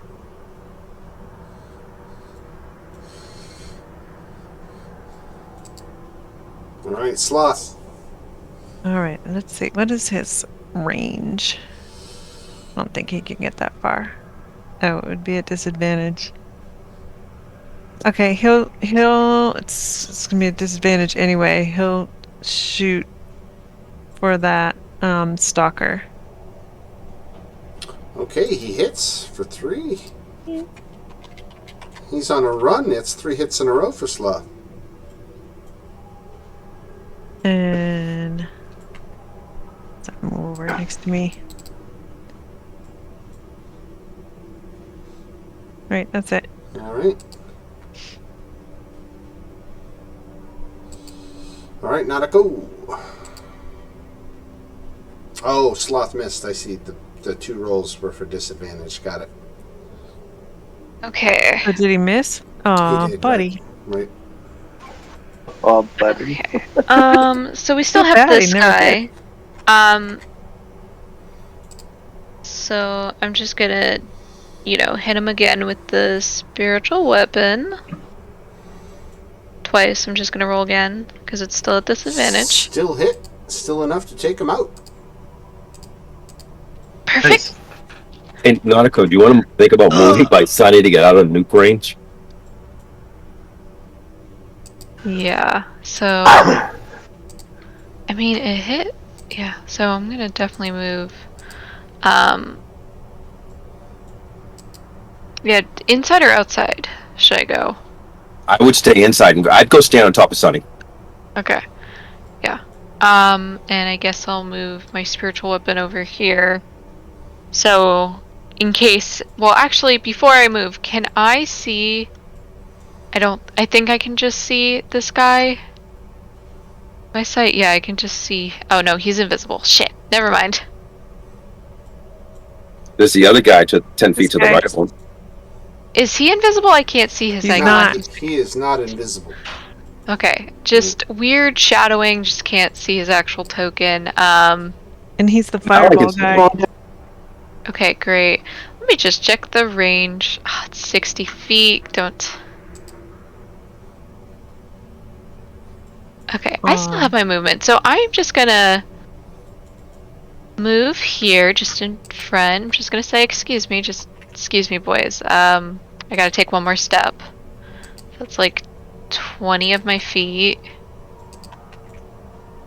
And I'm going to hit him with my Toll the Dead. And I'm assuming he has not taken any damage. No, he is not. Okay. Can you see him now? Yes. Yeah, but from the place I moved, I needed to move closer to hit him because my spell's only 60 feet. Gotcha. So I will just go back behind Derek, and that's what I'm going to do with my movement. Okay, so he's got magic resistance, so he's got advantage on saving throws against spells and magical effects. So let's give him a wisdom save.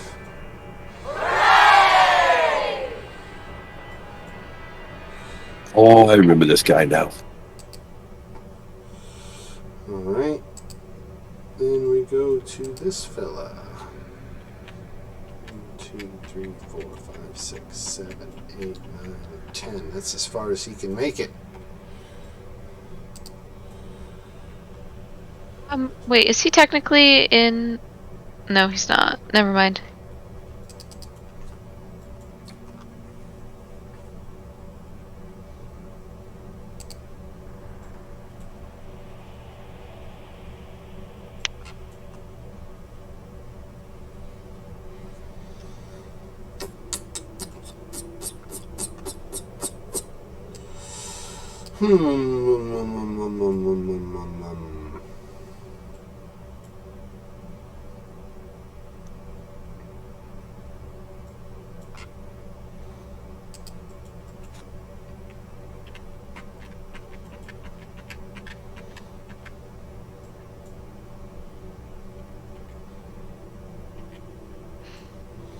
So he makes it that far on one move, and with the dash, 1, 2, 3, 4, 5, 6, he makes it that much further. But let's say he'll just stay just out of range of the Guardians.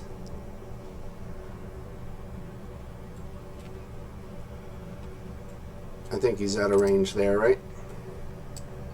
He's 20 yeah. feet, right? Okay. Well, I casted oh, it's from myself, right? Yeah, it moves with you. Alright, so that is him just moving up. The stalker is out, and we go to Leela.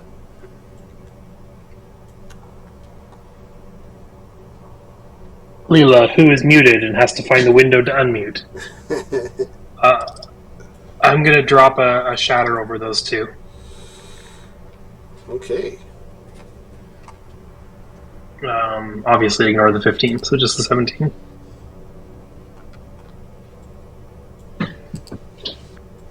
Alright. Oh! Slot makes their save. Stalker. Getting a little bit of lag here. Come on, there we go. Stalker failed his. So Stalker takes 17. Slot takes 8. Yep. Thunder damage. And I will throw a bonus action hex onto the stalker.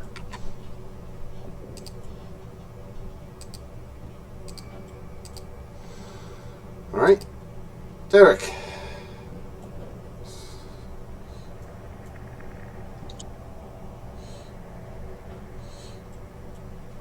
Bonus action.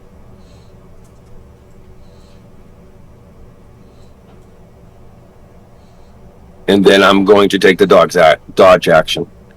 Okay. Luis. I'm going to move 2, 3, 4 here. Now I can see the guy next to my virtual weapon, so I'll swing that at him while I'm there.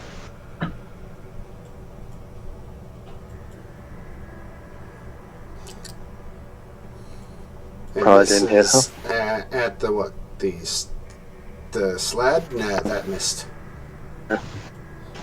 Okay, well, so that's my bonus action. That's my action. I'll toll in the dead while I'm there.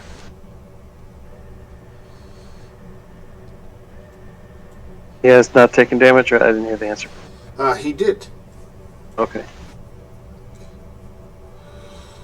Alright. Advantage on a wisdom save.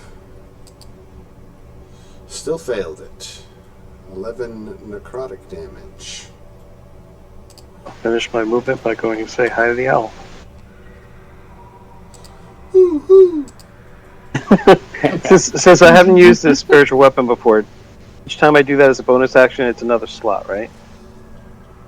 Or not? No, it's just for once you cast it because it lasts an hour. Right. Okay, great, thank you. I would have thought that would Last make more sense than what I just said.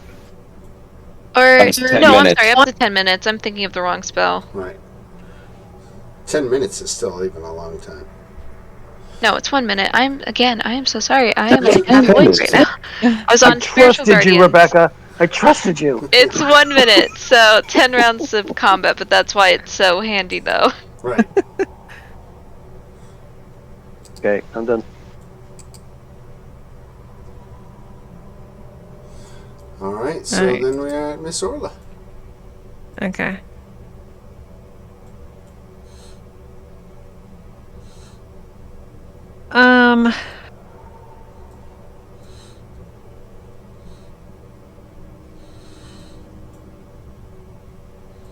Do I want to do that? No, I don't want to do that. I want to do...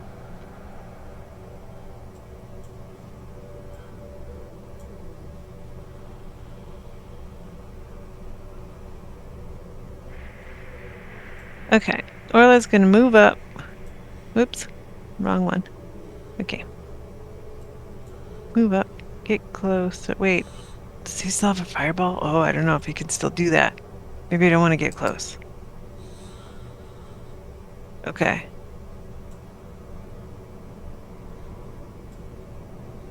You know what I'm gonna do? Because he is tough. So I'm going to try to bane him.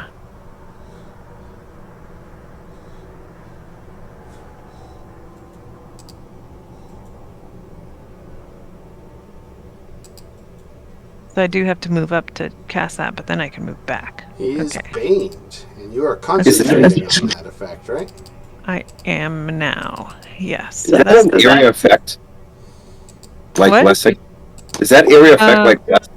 Oh, I can pick how many people. Up to 3 creatures. That you can see, Okay. right? Yeah. So is there anyone else I can see? No. Yeah. That I can see. And nobody even visible for targeting purposes like you talked about before? Right. Okay, then it is just him. So that's a negative D4 for every attack and save. Nice. I got the yellow dot on him for the bane. And I will give a bardic inspiration to Derek. Alright. Sloth, take your shots. Yeah.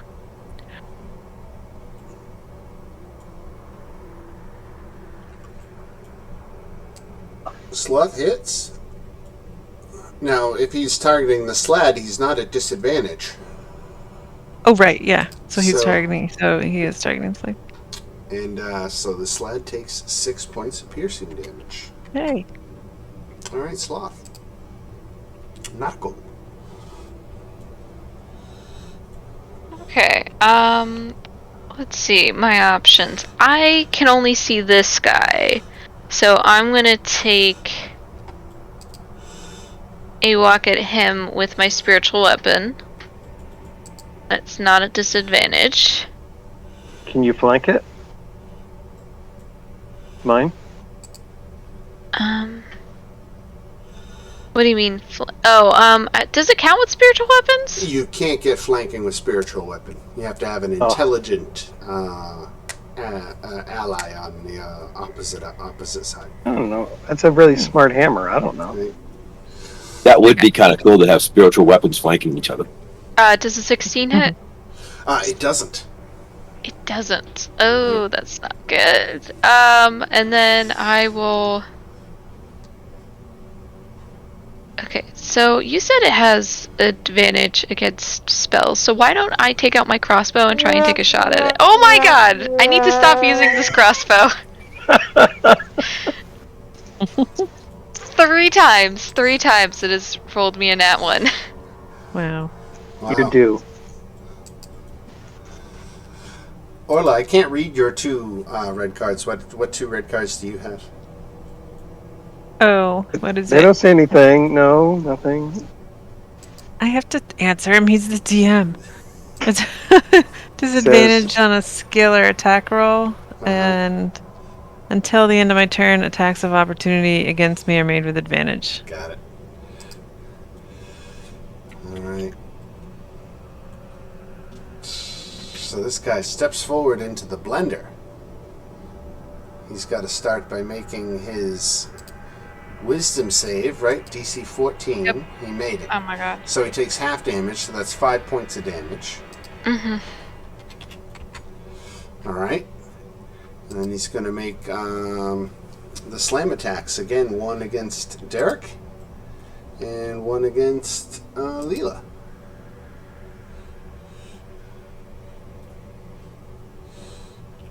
It's missed. Touch this. And now my friend the Slad steps forward. Now he steps into the blender. Makes his save, so he takes 5 points. You gotta subtract a d4 though. Oh, That's right. Right.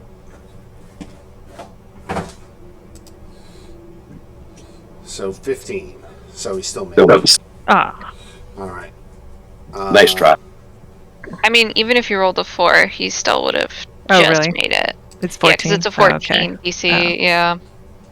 5 points of damage, and now he's going to make his attacks, and he's going for blood. He smells blood in the air around Leela, and that's who he's going after. He gets He's baned on his attacks too. Right. So here's Great Sword Attack 1 against Leela. This 14. Oh, jeez. yeah. Down I go. Oh. And then And that ends the hex as well. alright, and then the Slad turns around and bites Derek. 18 misses though, right? Correct. You took dodge again, so he so 18 misses, okay. Alright, Leela, make a death save. Alright, there's one success. Derek.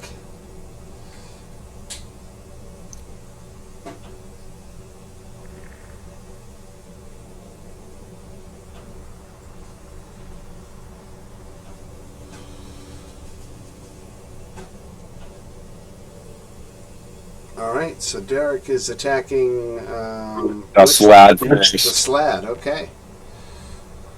And I'm taking the 17 to the slad, 6 to the stock.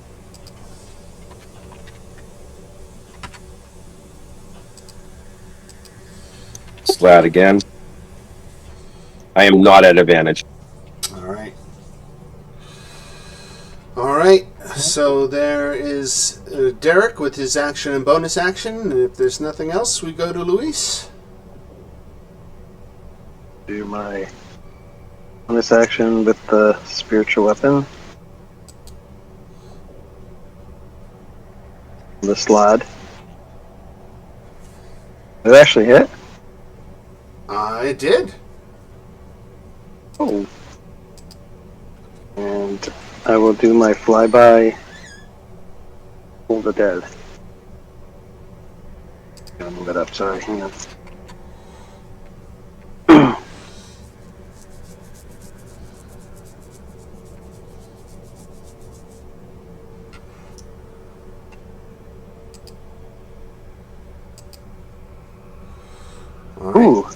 So 17. 17. necrotic. I'm gonna keep on going. All right. That worked out pretty good. At least you got some damage. All right, Mr. Owl. Help action on the lizard guy. All right. Orla. Okay, I'm gonna heal Leela. It's the first level, though.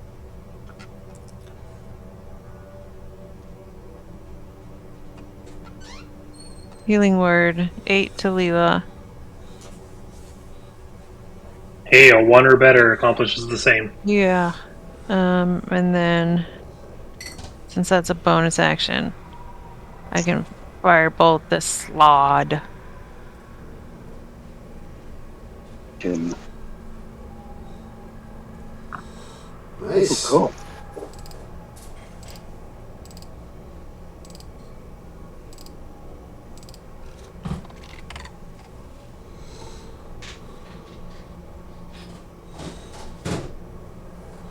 All right. And if that's it for Orla, we go to Sloth. Okay, Sloth is gonna go reckless. I forgot he could do this. Oh no, that's melee, so never mind. Maybe that's why I haven't been doing that. He's gonna just shoot the slot instead. Oh, did he hit? Nope. No, 16. not quite. Okay. Good armor class on this thing. Ah, you can slam reckless. I didn't even. Ugh, I haven't been paying attention.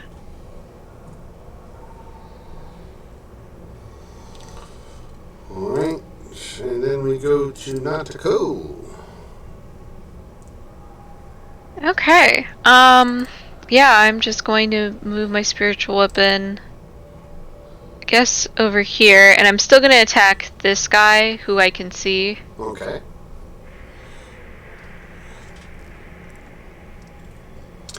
Nice. Nice. All Aim for right. spiritual weapons. I'm. You know what? Just because I want to. Yeah, I want. I'm sorry to use this term because I need a meat shield.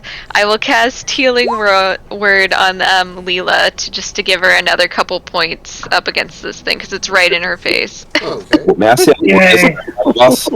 Matt's Oh, I'm sorry. That is the wrong spell. I did not mean to hit Healing Word. They're right on top of each other.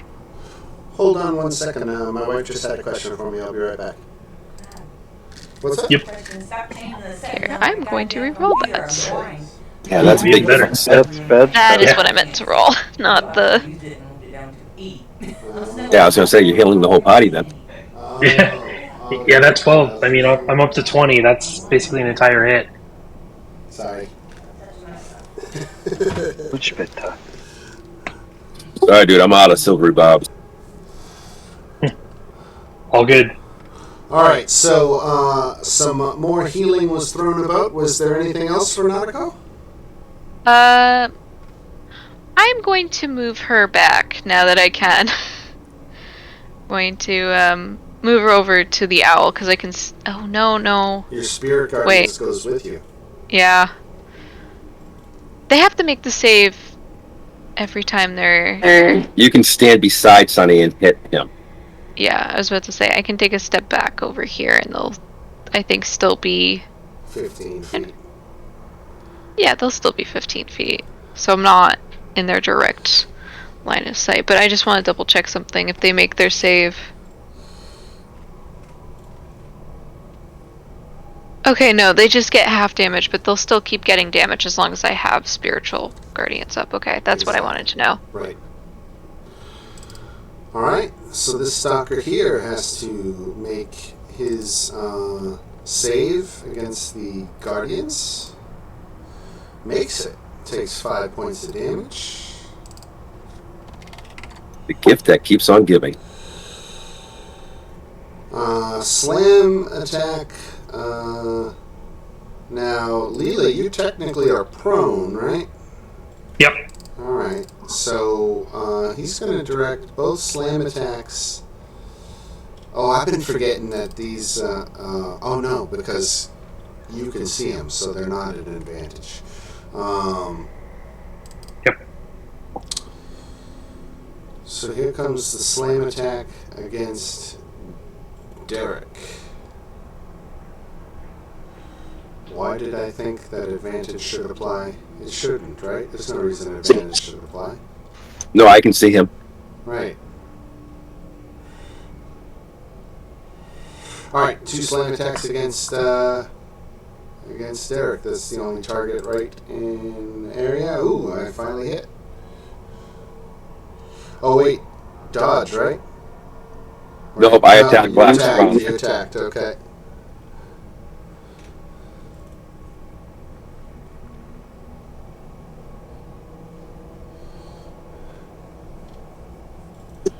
Oh shit! Now I'm pissed.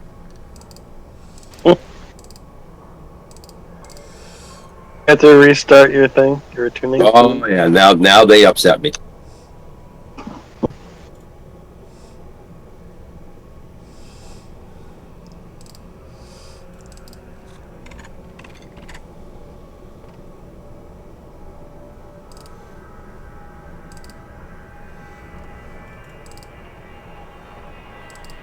Oh, come on.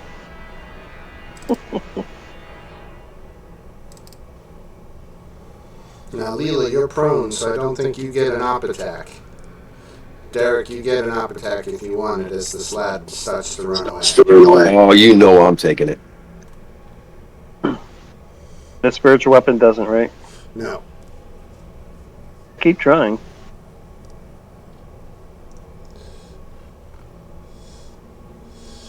Nice. 17. 25 if he moves. Let's just put it to 25 because he's moving. Alright, so that was 5, 10, 15, 20, 25, 30. That's as far as he gets. He's invisible, but of course, the 2 of you out front can see him anyway. It is all your friends who are now going to have trouble seeing him. But it looks like he's making a run for it. Leela. Right. So I guess I'm attacking the one that's right in front of me. Half my movement to stand up. And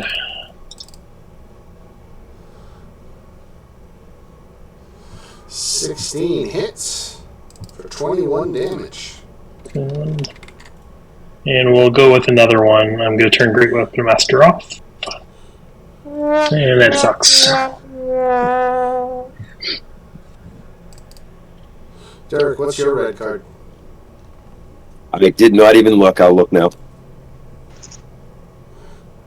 I look at him, you usually ask.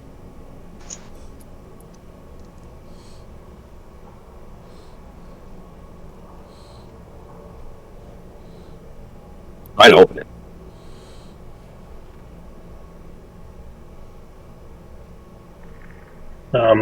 And as a bonus action, I'm going to use this for the first time ever. Touch my holy symbol, utter a prayer, and regain 1 expended spell slot. Oh, nice. And I've never used it. You want to right-click that card and take it back, Derek? Now that I can see it, thank you. I'm trying to. I think if you just right-click it, you can do take. Yeah, you got it.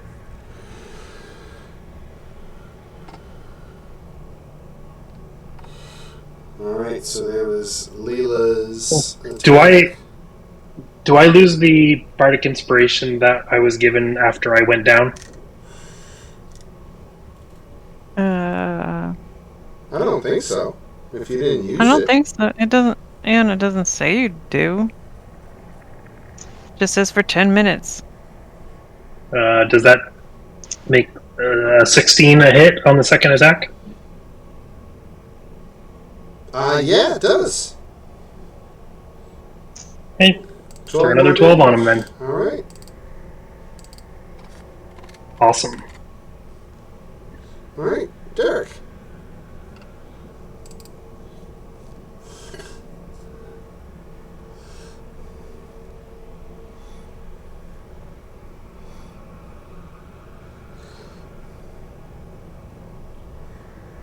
decide if I have anything else.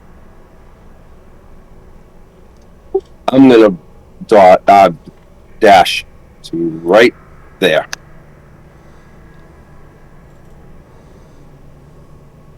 That's my turn.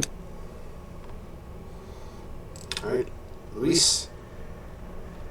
I'm gonna move in so I can see. I'm gonna ask you guys, which way did he go, George? Which way did he go?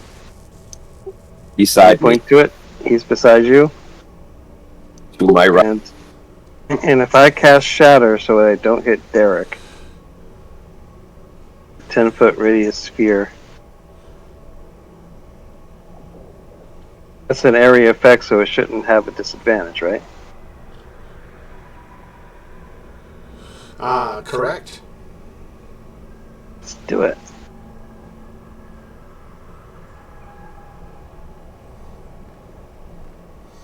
It's kind of a sucky one. And this is on the stalker, right? The one next to Derek, yeah. That's not. Oh, the slab. Slod. Got it. All It's right. invisible now, right? Yes. All right. So Constitution save advantage because of magic resistance.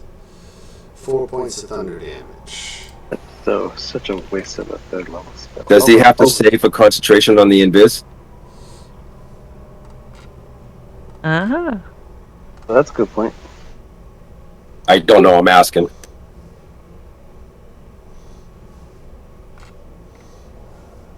Says it's concentration, so he's concentrating on it. He's concentrating on invisibility, so let's give him a con save. I knew that. That's why I did that. And while I'm there, I'll do my disadvantage spiritual weapon on the... whatever that thing's called. And that's a miss, okay. Mr. Owl. Let me measure something out.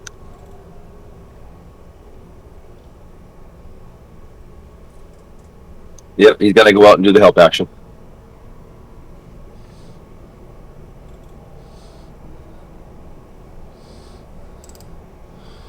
Orla. That was help action against the slod. Yep. Yep. Only thing he can see. I'm also going to move back. All right.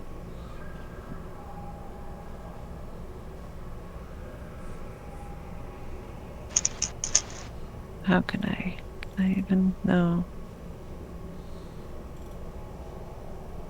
All right, so then I guess I'm gonna firebolt him with advantage.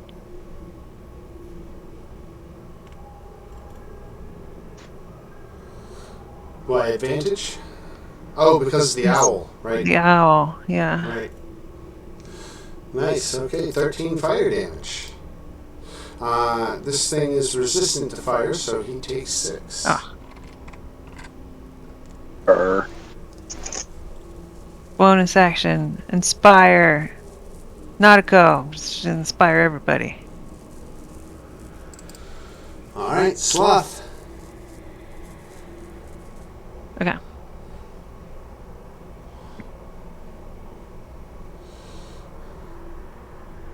At the slod. Ugh, a miss. All right, Nautico. Just kind of throw the crossbow at it, see if that helps. Yeah. Okay, yeah, I already threw out that crossbow. You do. Come on, try it. Yeah. Okay, so I will just make another attack. So, just because of the spirit guardians on this guy, I'm gonna make an attack disadvantage, because I know it's still there.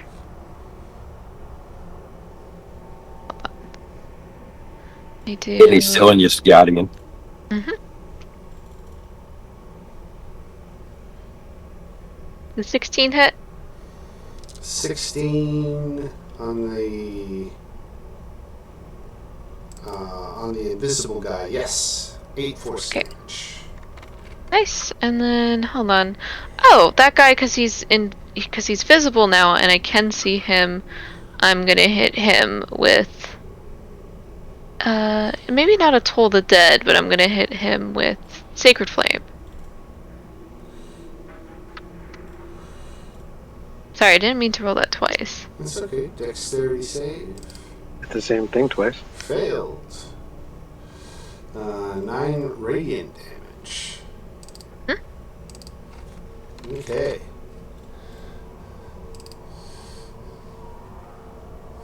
Invisible Stalker is going to attack Leela.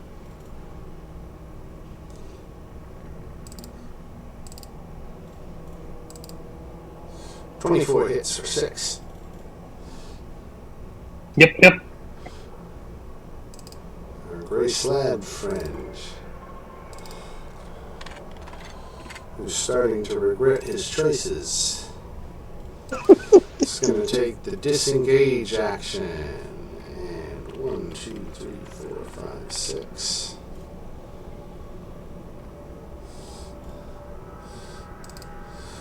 Leela. Alrighty.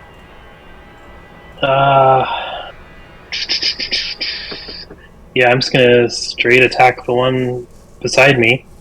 Turn that on. Hit that.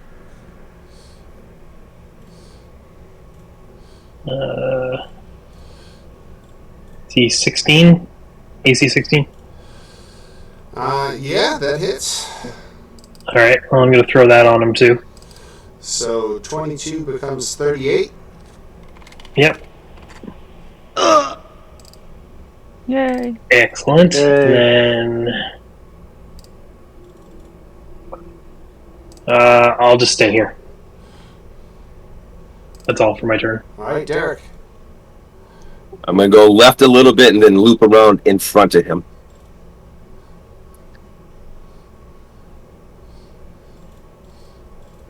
That's my action. Oh, your movement. I had a dash to do that. Oh, okay. I'm just seeing if I have any bonus stuff left.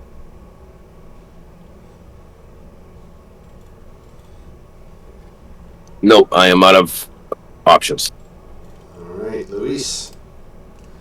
So now that I know that guy is no longer in the doorway, how far away are you now? Still reach you with my shatter? Actually, I'm gonna have to find out if I can reach you with my shatter. I don't want to get Derek too. He broke my concentration. 10, 20, 30, 50, 60. Yes, I can. I can put it to his left and just get him without getting Derek. Let's shatter him while I'm here.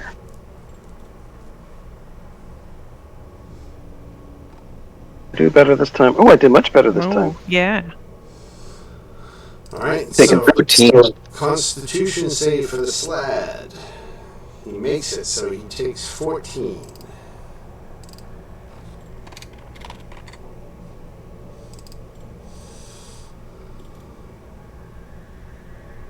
Just about out. I'm firing as I go.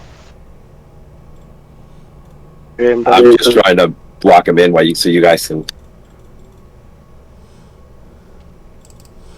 All right, Mr. Owl is going to offer his assistance, I assume. Got that. All right. Hola. All right. So where'd this guy go? Up there. Yep.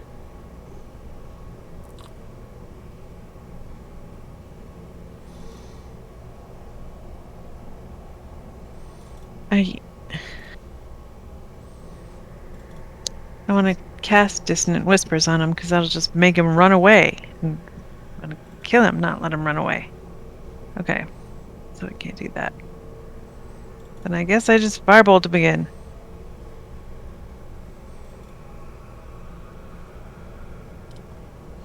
can find the spell. There it is.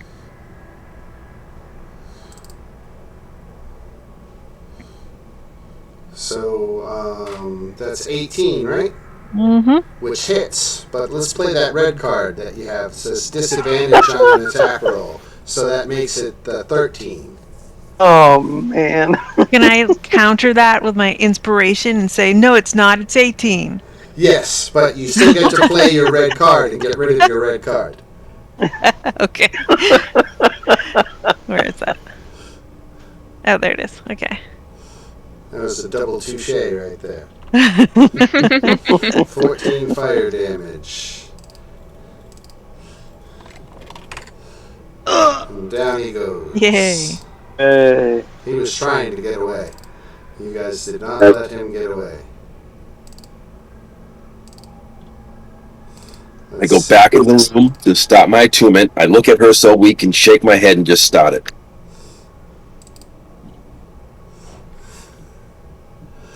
Yeah, so now it's been a half an hour. Skella's been working on it for 30 minutes, and you're just starting over. Really want to break her concentration. Stick her on the shin or something. Now I'm going to move again. Listen, you listen with the 30-minute bumper. If there's, you can just start again now, and then you'll see if anything goes wrong with her. You can break it. You know, you have like a 30-minute window now. So if anything goes wrong with her, at least you know you can save yourself. You're still kicking her in the shin, aren't you? Skella He's tired. I'm sorry, Dan, go ahead. Skella spent some hit dice. You guys are welcome to spend some if you want. So basically, is that... Yeah, okay.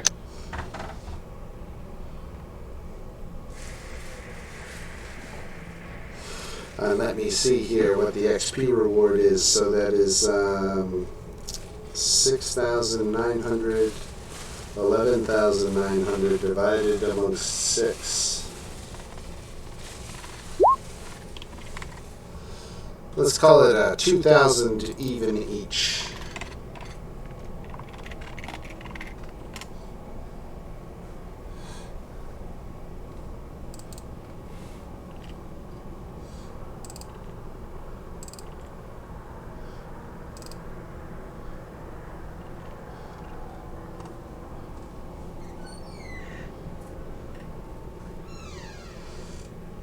We're getting to take a short rest, is that what you're saying? Yeah. Yeah, I forgot that it takes an hour to spend hit dice, but I won't take it back since I said it. Okay. That was the final attack. The Gray Sled, had it got away, would have rounded up a couple of more invisible stalkers, and there would have been multiple waves. But you killed him and prevented him from escaping, so... He just shouldn't have broken my concentration. He might have survived. Right. I wouldn't have chased him if I wasn't concentrating.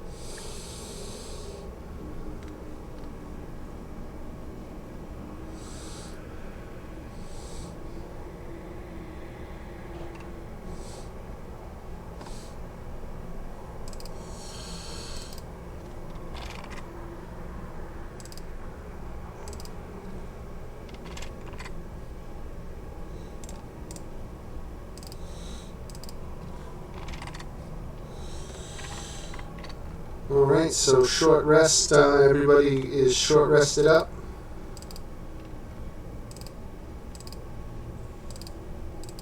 Yes. I should say I am.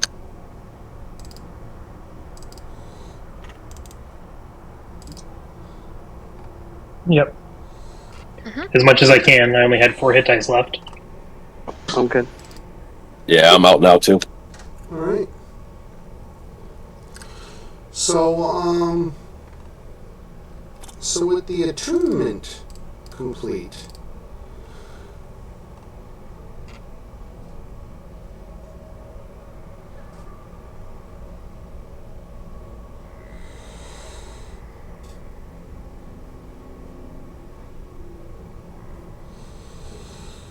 So,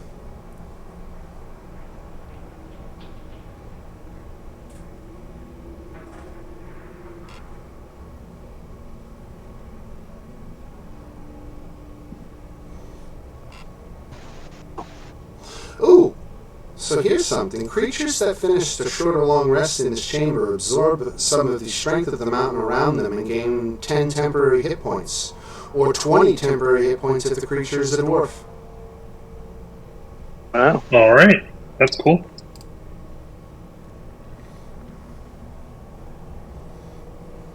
That is cool.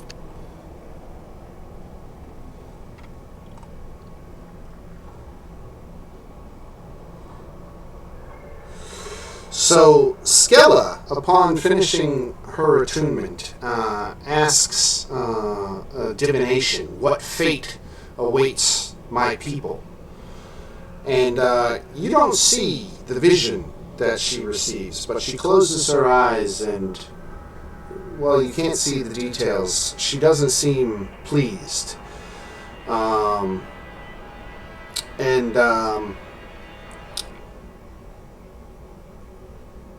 And she just looks at you and says, "Well, what are your plans now?" I'll tell you in 30 minutes. So we're gonna let him finish his attunement first. What vision did you see? She clearly seems reluctant to talk about it.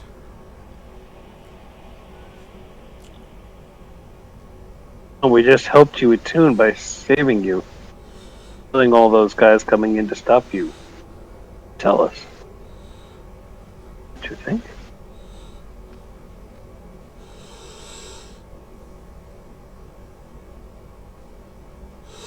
She,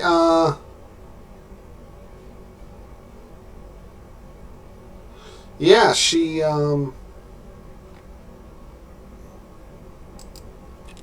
make an insight check.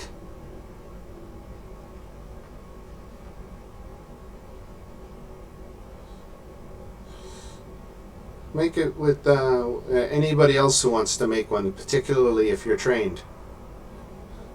Oh yeah, definitely. I'm not.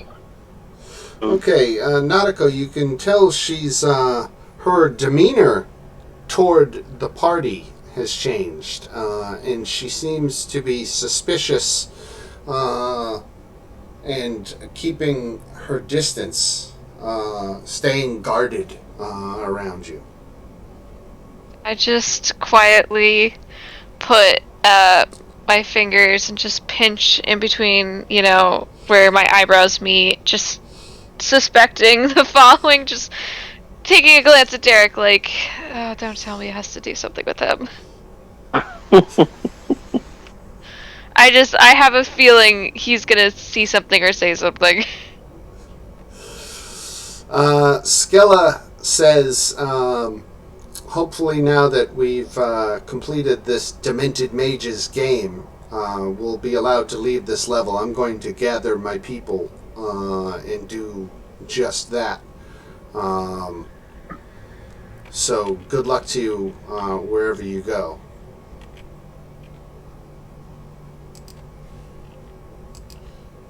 You just gonna leave us here? Yeah, she's getting ready to leave, yeah. You guys want to let her leave without telling us what she knows after the way she looked at us? That's why I'm trying to block her way, but nope. Can I grapple her on the way by? She's fast. Yeah, apparently. Grapple her. Dodging. Juke. Damn, I went for the head fake. Damn it. Do that all the time. Can I try to persuade her? How about we all go together? It's safer that way. I'm sure there's more creatures out there. Because I have a belt of dwarven kind, and I have advantage on persuasion checks against dwarves. Yeah, Nice. go ahead and It's so specific. go ahead.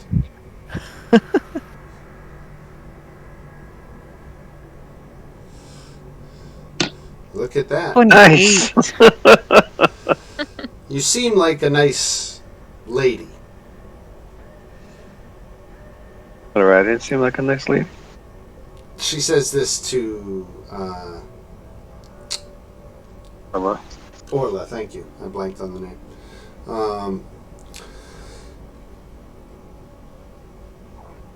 But the fact is, I asked what fate awaits my people, and what I saw was you and your friends betraying us, forcing us to attack you, and I'd rather just leave before that happens. I don't want any trouble.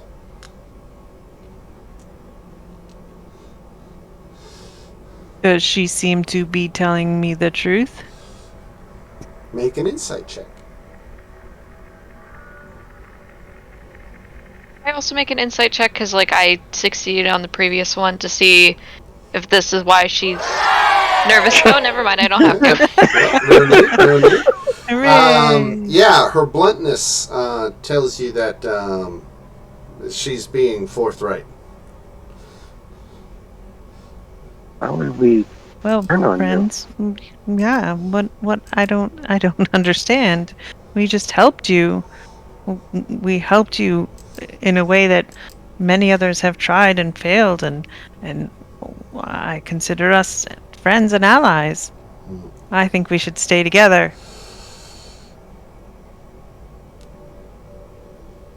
I'd prefer to strike out on our own, but hey, no hard feelings.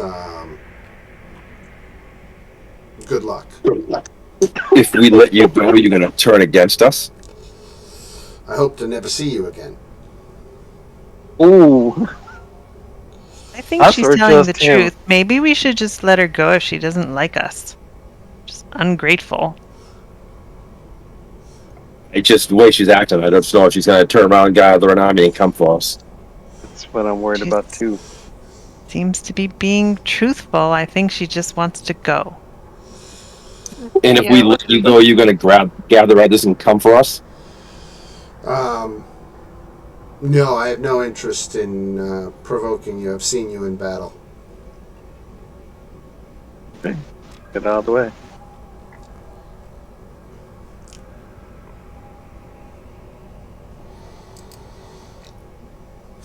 All right, so you let her go on her way? I Yep. don't see any reason not to. All right. So she takes with her, of course, the dagger. Oh, that's right. That blind sight dagger.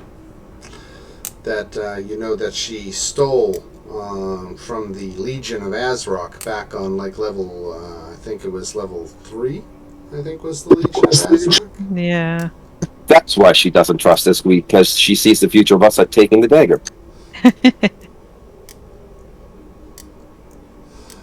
That's precisely what I was going with. But are you going to let the dagger walk away? I can't go after her. It's up to you guys, because I'm attuning. We want the dagger. It's fast. What was the dagger for? Was something specifically we needed? The hobgoblin leader of the Legion of Azrock, whom I believe you left intact in your wake, he was their chief was actually blind, but he had Right. this magical dagger which gave him the gift of blind sight out to I think 30 or 60 feet. And so it enabled him to, be able to function, and not only function, but function in a position of strength in Hobgoblin society, where such a weakness would be seriously detrimental.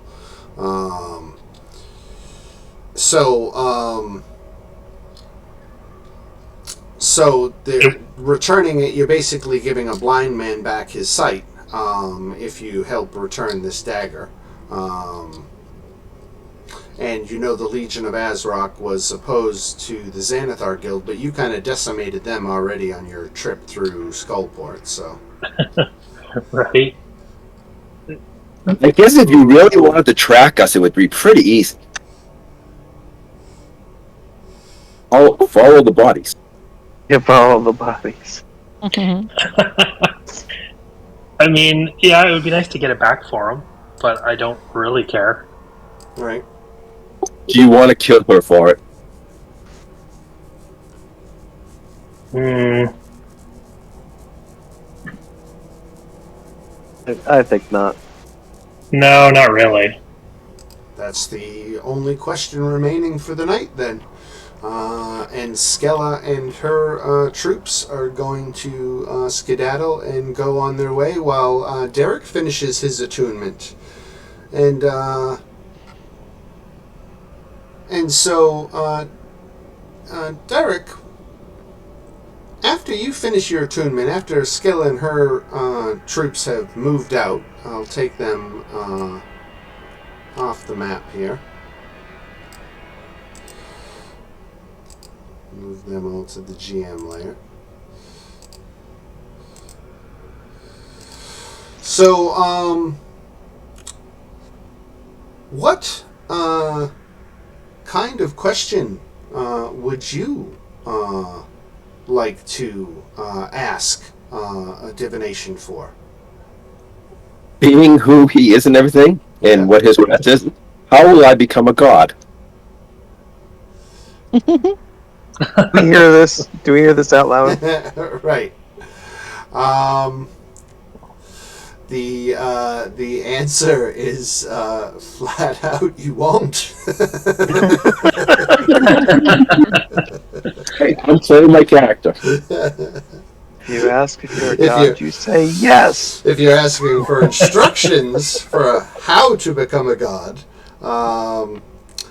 you get back basically a high-pitched modem squeal that you get back something that is so incomprehensible to your the plan is so devious and long and winding that it's like, you know, like plugging into the Matrix and downloading Kung Fu in 5 seconds. Your brain kind of gets overwhelmed and you can't even process it all. But if you're asking just flat out, will I become a god, then the answer is no. It's No, he already said- laughter. No, he said when. When? When will I become a god? Yeah, no, the answer is never. Dream smaller. We see a tear on Derek's face. You But probably will. Yeah, he's like, things broken. That's rattling the room. So I'll read you the entry here. It says, if another dwarf attunes to the heart and casts divination, you can broaden it to include the past. The dwarf character could finally learn the truth of his brother's death, his father's infidelity, or any other great personal mysteries of their lives. He's an orphan. So you totally could learn who your parents were. Sure, I'll go down that. All right, and they're Roger and Mary Kent of South Wessex, and he's a tax accountant, and she's a homemaker, and they have a lovely little cottage.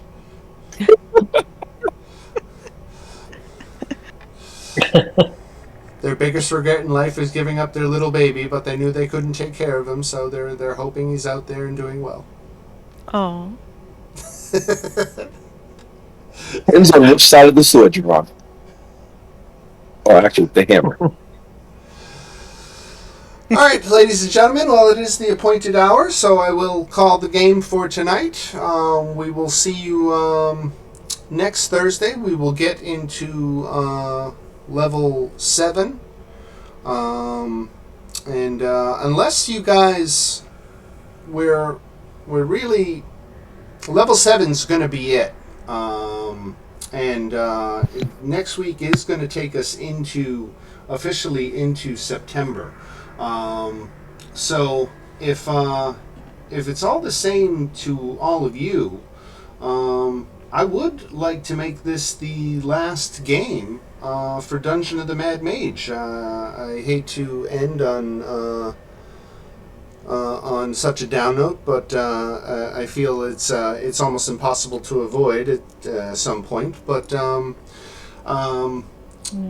if nobody has any serious objections, I mean, if you have strong feelings about it, we could press on and do level 7. But I'm thinking we're at a good point to call it. I am going to owe a couple of you a few dollars back for unplayed games. So I will, contact you about that and let you know. But yeah, I was going to take September off. I have been working on Spelljammer for the past week, and it is coming along nicely. I'm excited for the campaign. It is a shorter campaign. It looks like I should be able to play it in 4 to 6 months. Which I'm kind of happy about. It seems like I like a campaign that isn't going to take 2 years to finish. Something that we could crank out, and then and then at that point we could do something else. And I was even thinking that maybe I would go off book for the first time in a couple of years and try to do homebrew adventures. Hey. Continuing in the Spelljammer universe, but again going off book once, because the campaign only takes us up through 8th level, so there's still plenty more play to be had at that point, and it just changes my homework from one of reading and digesting the material that somebody else did, and makes it more of a creative endeavor, in which I have to, and I don't know, I'm thinking maybe that might be a nice change of pace, to get back into that kind of DMing. But I'm getting ahead of myself. The first thing we've got to do is get through the Spelljammer campaign as is. So I'm working on building that. Thinking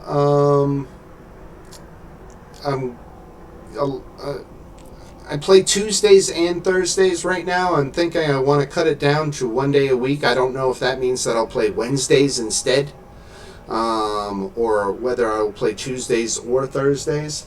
Are the 6 of you that are here? I know John is probably on board. He's not here tonight, but he's probably on board for Spelljammer whatever night I do it. But are you all interested in checking it out at least, or? Yeah, I'd like to try it. Change my mind, basically. Right. Because to be honest, it doesn't interest me all that much, but maybe I'm just missing something that could be really cool. I would like you to change my mind. You're not alone. It is a different flavor of D&D, and it is a little shock to the system. Aesthetically, yeah. I know I had similar feelings about Spelljammer way back in fucking 1990 whatever, when it first came out. Like, wow, this sounds kind of queer, but it's a fun setting. You've got to almost forget about the space part of it, and think about it more as more fantasy than sci-fi. It's not sci-fi. It is still D&D.